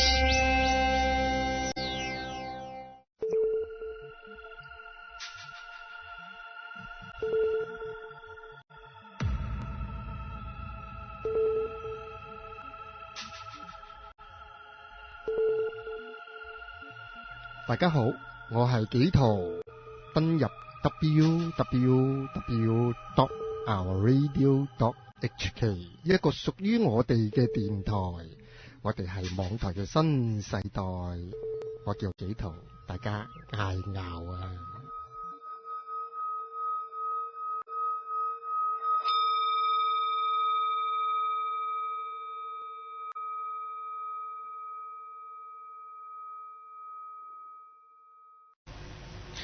Our Radio 神秘之夜第3節，今日個主題咧就係弗洛伊德與人狼啦。嗱，頭先我哋講到咧，即係個意同念之間關係啦。係。咁呢個我諗就講落去咧都幾多爭論嘅。其實阿何故你簡單講講。即係唔係呢個？其實我唔係專家嚟，不過我以前聽過人哋講就係話意同埋念嘅最大分野咧，可以用時間嚟去分。呢點解咧？念係一個好短時間嘅狀態，一念之間係啦，而反而去到意咧係一個相對地較為長啲嘅時間狀態嚟嘅啫，係咯。咁所以變咗就係再解釋就係念就係我心嘅裡面嘅呢一刻，即係現今嘅呢一刻嘅咁短時間，而去到意咧就係心裏面去醖釀咗一個聲音，可以同你去講。而既然發咗聲之後，佢存在嘅時間更加會長咗添。嗱，佢嗰個念咧，呢一個概念咧，就係唔係響中國嗰度建立出嚟嘅，係響印度嗰度講出嚟嘅，就係而且佢嗰個時間。大概咧係點樣咧？因為印度佢嘅時間咧嚟分咧就叫剎那咁嚟分嘅。佢話3個剎那咧就可以產生一個念。然後咧就去咗60個剎那嗰時候咧，個念咧就會變成意㗎啦。咁所以咧即係其實念意咧就係好多個念嘅積聚，就變成咗一個意嚟。咁而好多時咧，即係譬如喺禪宗裏面咧，其實就係嗰啲一念之差咧，就係話你個念一起嗰時候咧，其實個念咧可能係未有內容嘅，你唔能夠傳遞嗰個內容俾人聽嘅，即係未曾話講到出嚟。我有念啊！你一講有念咧，其實你呢個係意嚟㗎啦，能夠講出嚟個意。當你個念起嗰度咧，咁其實達摩嗰啲咧就唔知講咩。咁呢個咧就係指你嘅念咧，就係呢樣嘢。念係非常之短，亦短到咧就接連嗰個叫係內容咧，都仲未曾接到嗰個時刻嘅嗰種叫。嗰種 thinking 嚟嘅，嗰個 thinking 咧就未曾變成咗我哋而家咧，即係可以即係叫自己可以了解到。當你一了解嗰時候咧，就已經係有意義出咗嚟。係啦，但係呢個分別嚟。咁啊，同埋咧，即係喺如果東方裏面咧，個念同埋意咧，就佢點樣分咧？因為其實呢種咁嘅印度嘅講念嗰樣嘢，好多都已經傳咗去中國啦。而中國咧就亦都咧，即係用道學嗰度咧嚟去將佢咧就混合咗咧，就有樣嘢係好得意。原來咧佢話咧意咧念咧就係等於咧一種叫動力嘅嗰個頻率裏面咧，你一喐動嘅頻率咧最早嘅嗰個一喐啟動嗰一剎就出咗你嘅念啦。咁而咧你呢個念咧就其實咧就係話係一個火性嚟嘅，火就你一起火咁就已經有念出嚟，即係撻着咗。係啦，咁而咧你個念咧就去到後來咧就變成咗意咧咁佢話所以咧就叫你唔好起念，你一起念咧就係起火噶啦。但係如果你個念去到意嗰時候咧，你唔好散你個意。點解咧？你個意一散咧，嗰種冰嗰種凍就嚟啦。即係咧佢話咧，喂，你係咪玩緊個撮火定啊？唔係，呢個唔係撮火定，呢個咧就係叫道學嘅嗰個雙修學嘅裏面嘅一種理論嚟嘅。咁而佢咧就係亦都喺度講咗俾你聽，最早嘅念咧，基本上咧係陰陽都未曾判斷嘅時間嚟嘅。係而我哋咧就到後來咧即係講啊，可以判到有陰有陽，光就代表陽，物質係代表陰嘅時間咧，其實就已經咧係叫做意嚟㗎啦。咁呢個一個簡單嘅一個舉例啦，就即係講出咗響中文意同埋念。就同你就算我哋而家翻譯咗西方個意念咧，其實係有唔同嘅。係啊，而最慘今晚我哋講嘅係意識添。咁呢個意識其實更加我哋用中文係解釋唔到點解，就係因為如果我哋用心理學當中，係西方嘅意識同東方嘅意識其實都幾大件事嘅。係好唔同㗎。講到話譬如潛意識嗰啲咧，你根本同個原文已經係相差。仲要係無意識，咩叫無意識同潛意識嘅分野又喺邊度咧？咁其實如果我哋用即係假設你最初你建基於一班係病人嚟嘅，係嗰班病人佢根本就保持唔到一個思想係清晰嘅一個狀態，佢根本好似會渾渾噩噩啊，甚至乎講嘢就前言不對後語咁樣。咁嗰個狀態，如果我哋咁武斷話嗰個叫做呢個無意識嘅狀態咧，其實係唔公平嘅。係甚至乎其實佢係應該算係另一種嘅，佢自己都有一個邏輯思維嘅模式，只不過佢個邏輯思維我哋一啲自以為正常人係解釋唔到。咁所以變咗其實好多人都詬病就係話最初弗洛伊德佢所提出嘅無意識其實唔係咁貼切可以形容到佢病人，咁更加唔可以貼切形容到我呢班正常人添。佢呢個咧基本上咧，即係當即係西方去研究呢個叫做係喺意識裏面嚟講咧，其實去到東方嗰度咧，就係其實東方都必然咧就要將呢個意識咧就要分開，再分開咗就係3個識因為意識咧係其中一部分，但係咧其實係西方所講嘅嗰種意識啊，或者潛意識啊，或者無意識咧，其實都仲未曾係脫離咗東方嘅嗰個叫做係意識嗰個範疇。實際上唔係同一樣嘢嚟嘅。同係佢係佢嘅其中嘅一部分。因為咧佢喺東方再深入裡面嚟講咧，佢有一樣嘢咧就係其實同西方嘅最大分別咧，佢將我呢個觀念咧就同意識嗰樣嘢咧係分開嘅，對立咗。係啦。咁佢咧就嗰個咧，如果你去鑽研嗰我嘅呢個呢樣嘢嗰度咧，佢就轉咗活那識嗰度嚟。係啊，不過如果簡單講翻去人狼呢啲現象咧，即係會唔會一個可以解釋就係我哋嘅潛意識，即係全部發揮咗出嚟。因為嗱呢個咧就即係比較爭，因為點解？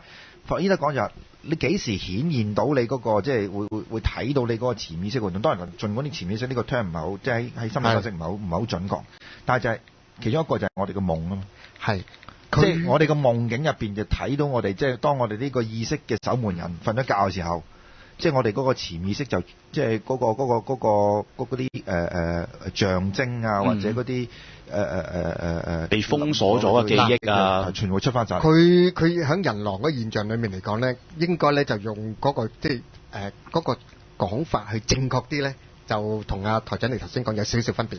佢就係應該係喺個潛意識不受控制嘅時間，即係你喺潛意識裏面嗰度咧，係有一樣嘢咧，你自己係控制唔到嘅嗰有一種能量咧，就喺度咧就控制咗你嘅身體。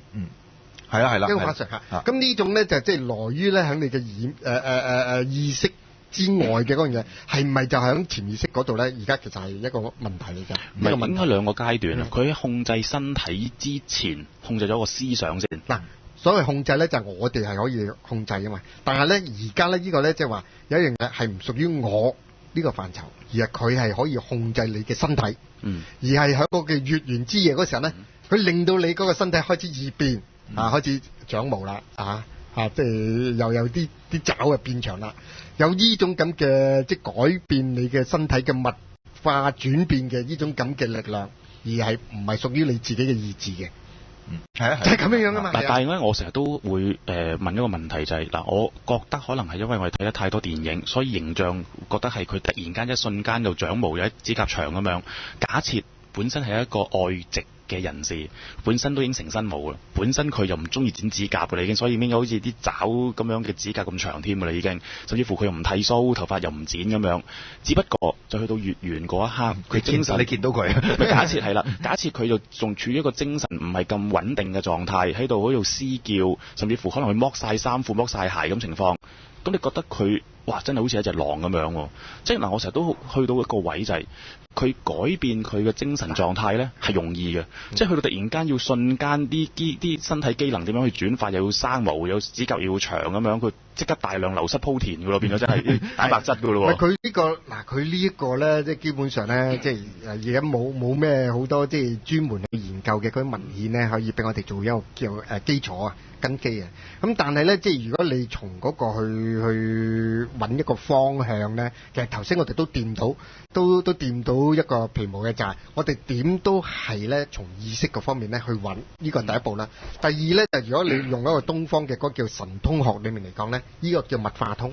呢個叫物化通。佢意思係咪即係話都係你變形啊？即係話係啦，你係可以咧就轉變。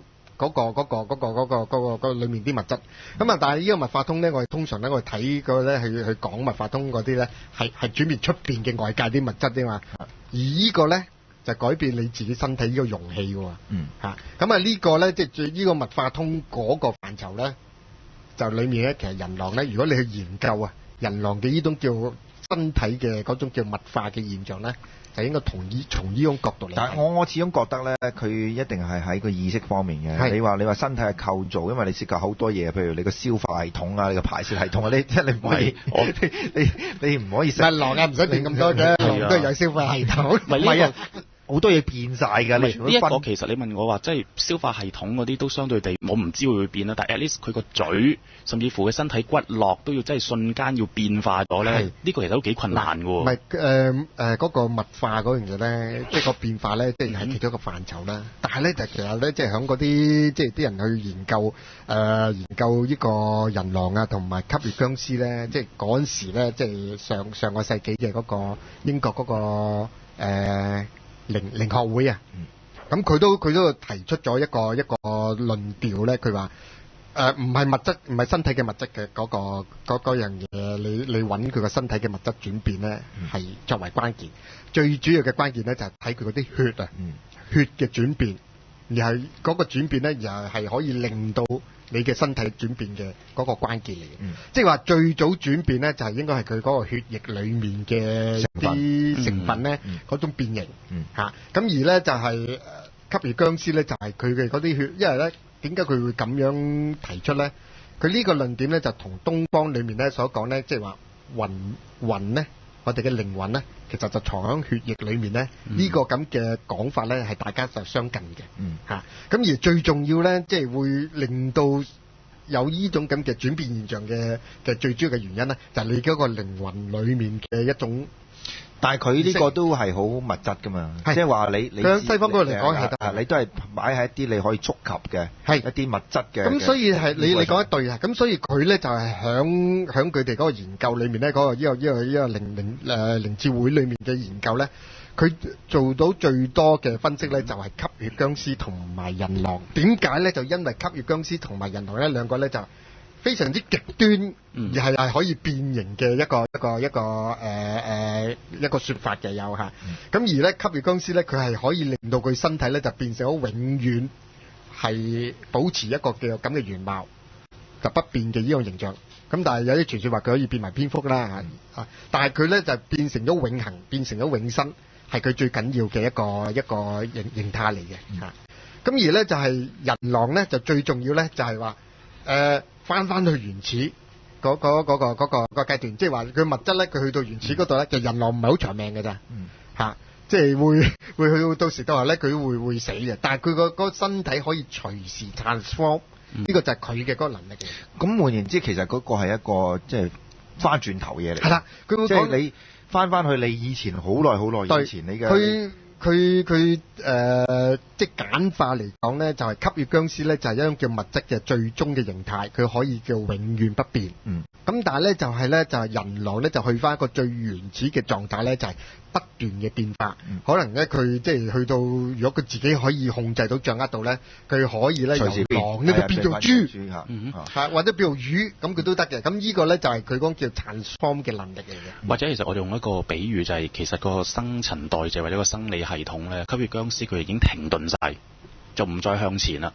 物質冷卻，你係啦，可以咁講啦，係啦。佢個 metabolism 係啦，即係佢唔再向前停頓咗喺一個 moment 嗰度，變成咗一個可以你話嗰啲細胞係變晒啲叫做係好疏力嘅金剛體啦。即係呢個唔清楚，但係調翻轉去到人狼啲 case 咧，佢又行倒車向翻佢話去祖先佢哋嗰個嘅方向進發。因為嗱，其實我覺得即係其實除咗人狼，可能舉例咗人豬、人魚都可以。點解咧？佢哋個信念或者佢哋嗰個嘅可能係血液裏面 DNA 傳咗邊一個係個信仰問題咧。係啦，即係佢覺得佢自己會變狼就變狼，甚至乎可能佢嗰個族群係魚就變魚，其實都可以嘅。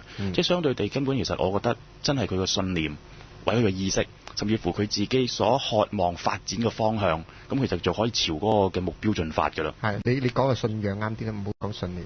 因為信念係定嚇，呢咪呢個中文咧有時咧好好咩？一講翻呢度嗰時候咧，就係亦都去翻讀書生活啦。咁就係提翻咧，即係我頭先講嘅嗰個人狼同埋吸血僵屍咧。中譯本係有嘅，睇過《靈界的生活》啊！我而家其實一直咧，即係神秘之夜咧，我一直都想抄翻呢本《神秘的生活》。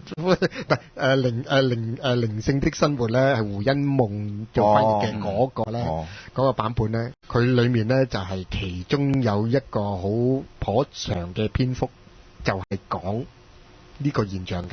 就係人狼嘅現象，就係佢哋靈學會咧，佢哋嘅其實阿胡因夢唔係太難揾佢嘅，佢前一排都喺深圳。唔係佢都揾唔到嗰本書。佢都揾唔到嗰本書。唔係因為嗰本書最近咧就係佢自己揾唔到啊。唔係因為已經出咗好耐啦。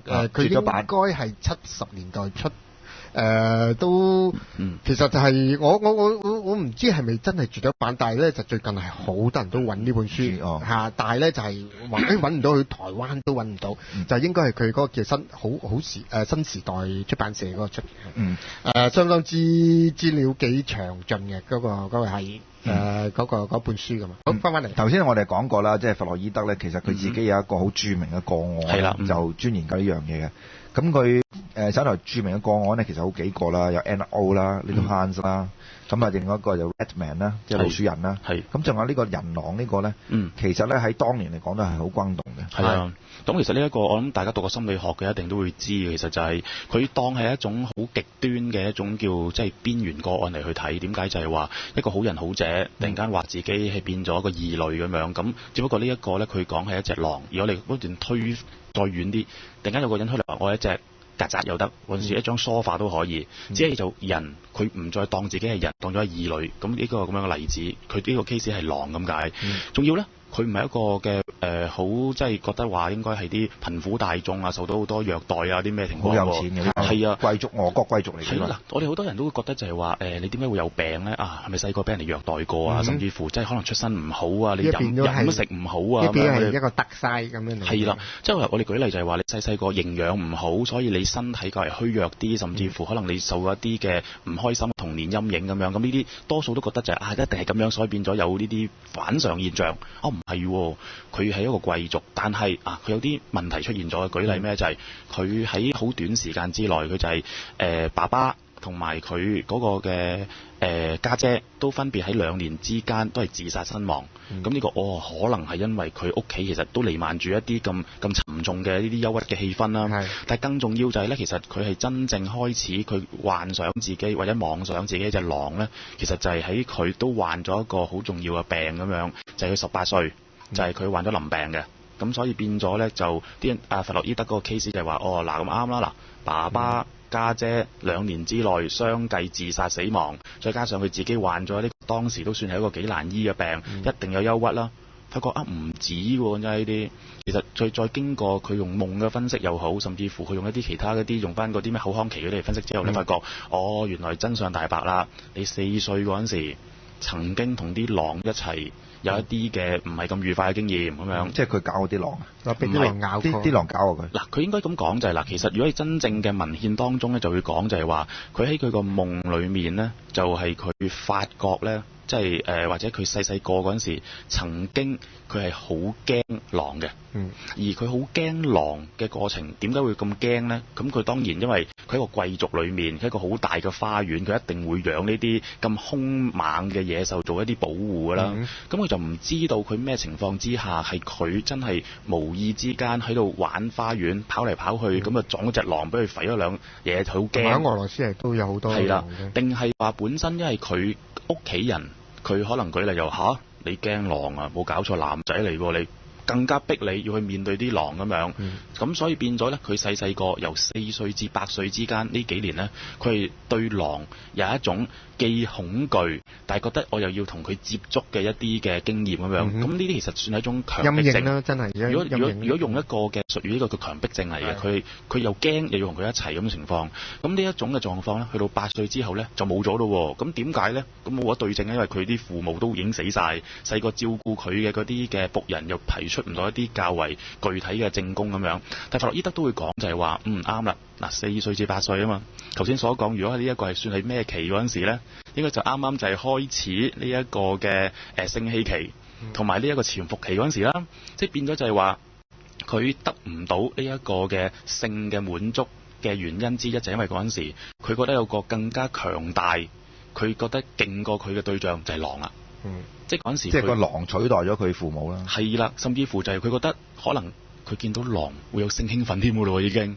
所以更加呢樣嘢就喺潛伏期嗰度慢慢入咗佢嘅意識裡面就。咁講下，即係雖然你有少少離題咧，你識唔識有啲冇離題？我即係你知唔知有啲人咧見到動物就有性興奮嘅？會有㗎。真係唔奇喎，真係呢啲就嗱，唔係講一定同佢搞啦。總之譬如你見到條蛇咁就好開心，有冇啲咁嘅人嘅？嗱，其實因為點解？嗱，我調翻轉我聽過有啲人咧就好驚蛇嘅，係驚佢點樣咧？本書印咗個蛇個相，佢都唔可以睇嘅。咁呢個都唔奇嘅呢啲。頭先嗱，你阿台長所講，如果去到性慾嘅興奮咧，如果喺心理學當中咧，其實都牽涉到生死嘅。即係我哋其實最原始所謂其實性嘅慾望，其實係代表咗我哋一種求生嘅能力，一種我哋生存落去嘅動力嚟嘅。呢啲講真，所以其實性慾唔係代表一定係邪嘢。可能代表好咁解，因為我要傳宗接代啊嘛。即係如果你咁樣去理解就係，所以點解不斷啲心理學家都講就話，一個正常嘅人係咩？一定要結婚同埋生孩子，呢啲先為之正常。OK，咁所以去到呢個 case， 好似呢個狼嘅 case 就係話，佢覺得就係嗱，佢細個就喺呢一個嘅心理個人格成立嘅過程當中，有一樣異物就叫做狼，取代咗佢建立一個成年男人嘅形象。佢覺得即係佢諗起佢將來我長大就變隻狼啦。佢未咁快咁諗先，佢覺得就係話唔係咁意識咁樣諗。佢覺得就係話佢要建立一個權威或者力量嘅一個嘅未來嘅形象當中，佢覺得變成一隻狼好過變成佢個爸爸或者變成一個嘅成年男人。呢個係佢擺咗落去嗰個潛伏咗喺自己心裏面嘅一個印象嚟嘅。咁所以大個咗之後，佢就有咁樣嘅情況啦。再加上點樣呢？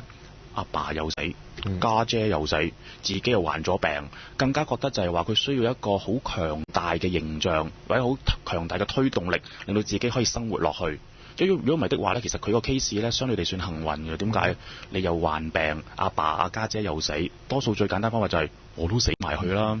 呢個反而變成咗係好嘅，就係佢自己生存落去嘅動力，就係佢情願變成隻狼。咁因為覺得就係我係人類，我係呢一個咁樣嘅人。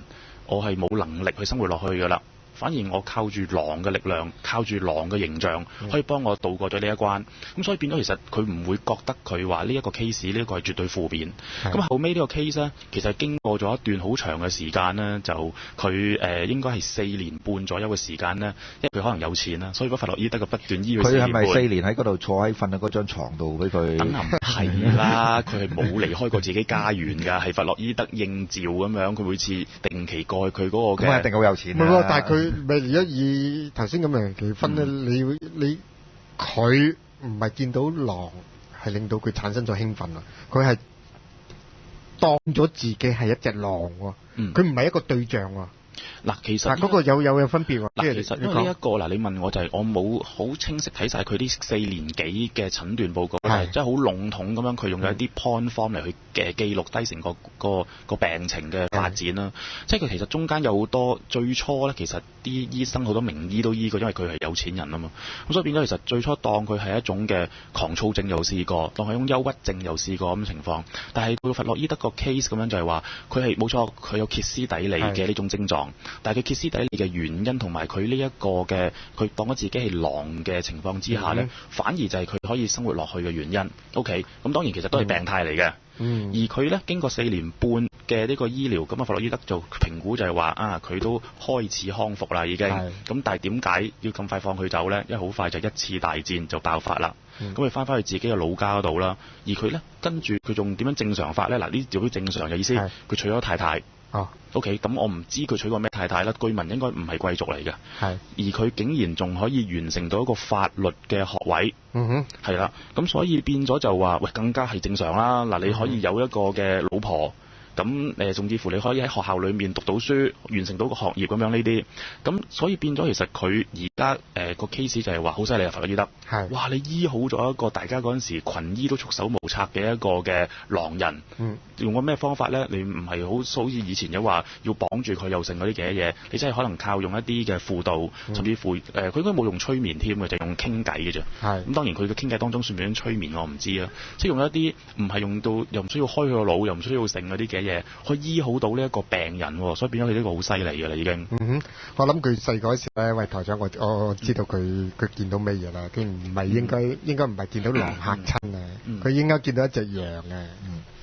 佢就想做狼嚟去食咗佢咁樣。呢個係曾懷德嘅喺活地亞倫嗰部戲嘅裏面啊，我愛上了一隻羊嘅。係啊，咁佢就會變咁就通啦。唔係嗱，呢一個咧，佢真係好具體講話，佢4歲開始發夢咧，咁就夢見自己見到6至7隻狼。咁佢最初咧係喺夢裏面跟住啲狼去走咁。佢就佢最初係唔敢喐嘅，慢慢開始同佢先至有少少嘅互動嘅關係咁樣。咁佢最初真係好恐懼，亦都好焦慮嘅。咁所以變咗咧，弗洛伊德佢用一個好重要嘅名詞，就係話呢一個最初嗰個現場啊 primal scene，即係呢一個就係佢成個問題嘅，甚至可能你用籠統啲叫童年陰影嘅起點，就係佢喺一個類似後花園或者甚至係懷疑佢屋企嘅地方度見到呢咁多隻狼咁樣。咁就係開始就係佢諗下佢同啲狼之間佢互相之間係咩關係咧？咁所以變咗其實佢會覺得就係話呢一個佢4歲嗰陣時，佢見到呢隻狼對佢往後心智甚至乎人格嘅發展咧，都有一種嘅叫延宕嘅效應，即係一個 defer 咗嘅 effect 咁樣，即係變咗佢係未能夠可以好快投入到喺人嘅世界裏面，變成咗佢唔能夠好快去用翻傳統講就係話佢去做一個男人，做一個丈夫，做一個父親，因為佢用咗狼變成咗一種嘅崇拜嘅圖騰或者恐懼嘅一種焦點。所以變咗其實佢即係如果你用呢個醫學上嘅分析就係話佢揾到佢個病嘅源頭係啦，跟住對症下藥，就係將佢對狼嘅一種崇拜或者恐懼釋放咗，慢慢佢就可以投入翻喺人類嘅族群，或者用翻一個人類覺得係健康或者正常嘅發展嘅渠道，行翻條啱嘅路，咁醫好咗呢個病啦。係，唔係咁啊？事實上咧，佢呢個論點咧，到今時今日都幫助咗好多人，因為咧，即係最近咧，你會睇到咧，好多嗰個叫做係啲人係幻想自己係有人狼嘅嗰啲咁嘅精神病嘅相當之多。咁而亦都咧，即係大家都係用呢種咁嘅方式咧嚟去幫佢去康復嘅。咁但係咧，呢個都係叫做從心理上咧嚟講嗰叫人狼嗰個轉化嗰樣嘢，都未曾咧去解決到咧。我哋成日喺度講嘅嗰個叫，如果真係佢係可以變到一隻狼，係實質上變狼嘅呢種咁嘅方向咧，係已經超越咗呢個叫心理。係啊，就好似《狼災記》裏面嗰個男主角咁樣，真係變咗隻狼同群狼真係走咗嘅。唔係《狼災記》嗰個咧，佢就都好隱晦嘅。佢你可以咧，即係從而家嘅呢個觀點嚟講咧，佢可能叫意識嘅轉移，一個叫記體嚟嘅。呢個咧就你會睇到。呢個再深啲咯。唔係呢個就係從靈魂學嗰個角度咧嚟講嘅嚇，即係我哋冇喺嗰個戲裏面咧，我哋冇睇到呢個叫做啱啱最近睇嗰部叫《狼人》嘅嗰個，你睇到佢瞬間啲手甲佢出晒啲毛，咁嗰個咧就可能一個叫記體現象，即係呢個咧就即係亦都有呢個説法嚟。咁但係咧嗰種叫變形嗰度咧，係咪真係咧即係冇一個方向可以揾到出嚟咧？其實就唔係話冇嘅。你喺東方裏面嚟講咧，嗱我哋咧就上一次年初三咧，你記唔記得咧？我哋就睇唔到有變狼嘅嗰啲證據，即係變動物嘅證據出嚟啦。但係我哋係見到另外一樣嘢嘅證據啊嘛，就係金身啊嘛。我哋見到一個禪師，佢嘅嗰個金身嚇，月溪禪師嘅嗰個金身咧就喺度啊。就係咧，佢響佢去圓寂嗰時候咧，佢係保留翻佢個肉身嘅不壞。咁呢種不壞嘅呢種狀態咧，就係即係同嗰個吸血鬼嘅嗰個狀態咧，即係令到佢自己身體永遠唔會腐爛咧。嗰個狀態咧，即係雖然佢嗰個叫去法唔同，但係咧結果咧都係一樣，即係俾你睇到啦，殊途同歸嘅當係。都係咧就變成咗講起俾你聽咧，佢可以變得叫真身不壞呢種咁嘅控制係得嘅。係我哋可以睇到嘅嚇，咁而咧狼人嗰樣嘢咧，我哋就未曾揾到證據。咁但係咧就即係從嗰個叫做係人係可以點樣變成咗金身，因為金身呢個咁嘅案例咧，就響歷史上咧都相當之多啊！即係響中國嘅即係好多個朝代裡面咧，都有好多大師咧，佢都係。當佢圓寂咗之後咧，佢嗰個身體都係冇物化到，係變成咗一個叫金剛不壞身喺度嘅嚇。咁而咧，佢哋咧係點樣可以去到呢個咁嘅境界咧？就係咧就係佢用嗰個叫定力，即係嗰樣嘢係從念嘅嗰樣嘢出發嚟。呢樣就係即係喺個叫佛學裏面咧，即係去到一個叫止念嗰個咁嘅功夫，係做得好，即係收到一個嗰種一種修為嘅，即係你又不佢就可以去到呢個咁嘅階段。咁但係你咁講唔係代表話你有個意志可以變成一狼，唔係意志就唔係意志，係念咯。即係但係都唔係話你用一種方法咧，你可以慢慢將自己變成一種動物嘅形狀。嗱，我就提出咗呢樣嘢，就係話咧，嗰個叫永恆不變咧，呢個咁嘅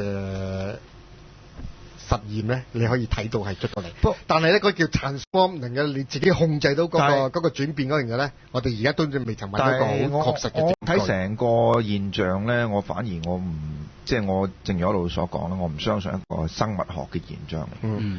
但我覺得呢種係一個人嘅渴求，係就係你對嗰個文明，你對嗰個社會嘅規限嘅枷鎖咧，作出一個即係一個神話化嘅反應。嗱，佢假如我變咗一隻動物嘅話咧，我呢啲焦慮，我呢啲嘅力量係可以翻嚟咯。即係我可以消滅，即係我可以消滅咗我個焦慮，因為大家知道動物係冇焦慮嘅嘛。唔係，我諗有兩個問題啦。你用到焦慮同埋力量咧，係分開兩個極端。點解就係話我哋而家人類係處於一個制度裡面。咁如果假設我哋變咗動物，我哋就唔需要再受呢一個嘅道德律啦。如果你用一個好粗糙嘅比喻就係咧，人係一個處於鐵籠入邊嘅動物。呢個亦都係我哋第一節話。你個籠就係你自己嘅身份 ego 係啊，或者 super ego 即係加埋。應該當你個籠冇咗之後，你呢個原性衝動出咗嚟嘅時候咧，即係你衝破咗呢個籠之後咧，你就變成一個即係周圍即係可以走嚟走去嘅動物啊嘛。反而呢個就好似我最初講就係話，因為我哋已經脫離咗大自然，所以我哋某程度上都係變態嘅。而呢一個咧人狼呢個反祖現象，其實就係我哋一個反而係正常，因為翻大自然啊嘛。咁第二個頭先阿台長所講就係去到力量啦，即係我哋始終人嘅力量係有限，不論係我哋自己身體。唔係啊，嗱呢個就係好即係同神秘有關，唔係我哋嘅力量有限啊。而係呢啲力量咧不斷俾我哋自己或者個社會咧係壓抑啊。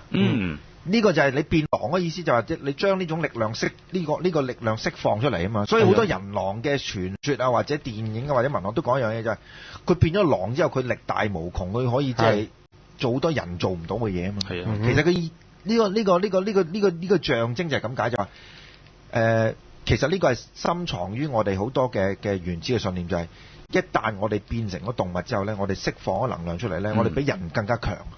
呢個唔單止釋放能量添啊，最簡單第一點係釋放咗我哋慾望先。跟住呢個就係我哋嗱，最後總結咧就係其實如果用弗洛伊德嘅睇咧，嘅睇法就係咩咧？我哋嘅 energy， 我哋嘅力量邊度嚟咧？就係我哋嘅 libido，就係我哋嘅原性衝動。哇！呢一個又係可以變成即係佢兩師徒決裂嘅原因嚟喎。咁即係當然啦，阿雍就唔係咁睇法啦。但係其實我呢個問題上面，我幾傾向弗洛伊德嘅睇法啦。唔好講話我哋變咗狼嗰種咁嘅形態嘅話，好多時我哋嘅一啲偉大嘅成就，即係需要用到好大嘅 energy， 好大嘅力量，譬如講藝術嘅創作，一啲好宏偉嘅嘅構思，其實呢啲唔係純粹我哋個理性嘅成就嚟嘅，反而係我哋嘅原性衝動爆發出嚟嗰種咁嘅力量。嗱，呢個 libido 嗰樣嘢咧，我覺得就係一個好大嘅線索嚟嘅，因為喺今時今日咧，我哋咧就你會睇到咧。人係變狼嘅呢個咁嘅傳說咧，即係你睇到一個叫原始嘅一種渴望，咁啊，但能夠做唔做到咧？我哋係未有一個答案。但係咧，就講俾你聽，喺個叫生物界裏面咧，有一種叫物質轉變咧，係千真萬確咧就可以表現咗出嚟，就唔係變，即係唔係由一個物種變到另一個物種，就係由一個叫雄性變做雌性。呢個嘅變係咯，呢個就係直情真係見，呢個就係呢別道嚟㗎啦，真係有呢啲。呢個就係譬如你恐龍去到嗰個，佢根本佢冇一個叫做係嗰個叫做係雙性嘅繁殖嗰時候咧，佢會變形嘅。咁啊呢種咁嘅呢樣叫原始嘅現象咧，其實裡面咧你會睇追查之下嗰時候，都係佢一種叫生理嘅一種本能啊。要再叫物種嘅延續落去嗰度咧，就做出嘅一種轉化。某個程度，你個身體構造都可能有一啲可以一啲改變嘅。咁但係即係你話去到咁極端呢個，我就相信唔可能啦。但頭先我講嘅，即係我作為一個結論係咩咧？由人變狼呢個固然即係我睇到好明顯啦，即係我哋有咁多嘅傳説，有咁多嘅文學啊去記錄。但後邊係相對呢樣嘢咧，其實係另外一個我哋一個恐懼咩咧？就人變機器。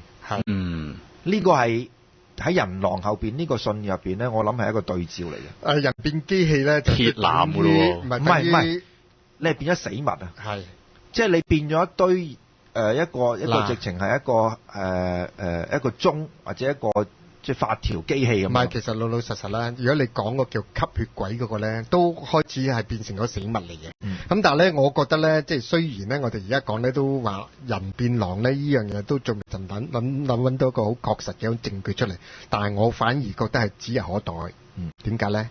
而家嗰啲叫基因工程嗰啲咁厲害，可能係跟住咧就好簡單嘅喎，就將狼嘅基因放落去你嘅身上嗰度，植入去你嗰度。咁呢個咁啊，可能你就令到你有轉變嘅啦。即係咁嘅，佢可能唔係個型係咁樣啦，有一種某種嘅性質或者特性咧，你可以即係吸收咗入去啦。係。咁你事實上頭先你講過咧，就已經有人做緊㗎啦。係。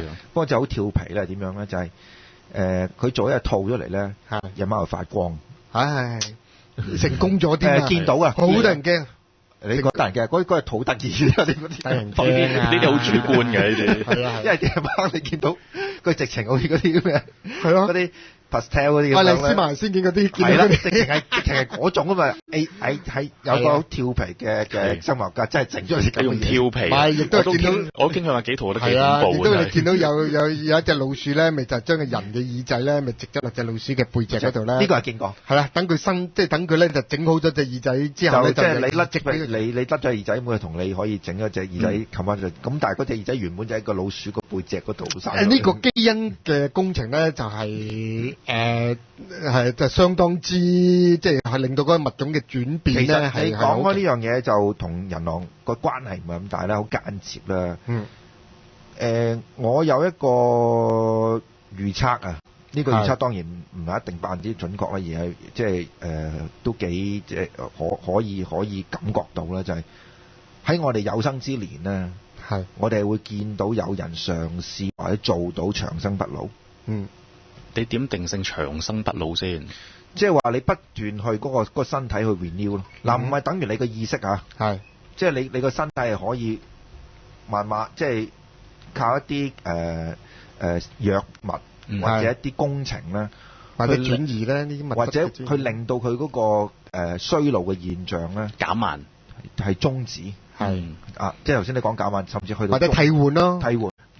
你呢個其實本體冇變，你可以開一集嚟去講喎，呢個好深喎。呢個未來嘅工程而家嚟緊。唔係啊，係見到有啲部分已經可以做緊。好多科學家而家提出係唔係話一個即係天方夜譚，而係話佢逐步去做。哇！好多女性係非常開心㗎咯。咁長生不老啊！有啲女性係嘗試緊做呢啲嘢啦，即係唔止去買啲好昂貴嘅化妝品或者做啲療程，即係真係可以改變到身體構造㗎啦。係 genetically 啊，嚟緊㗎啦，係基因方面去做啊。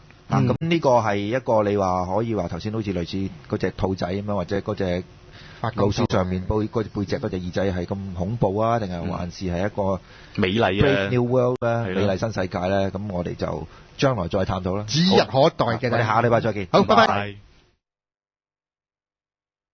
大家好，我係爆笑會，得日3個 w.rradio.hk， 一個屬於我哋大家嘅網上電台。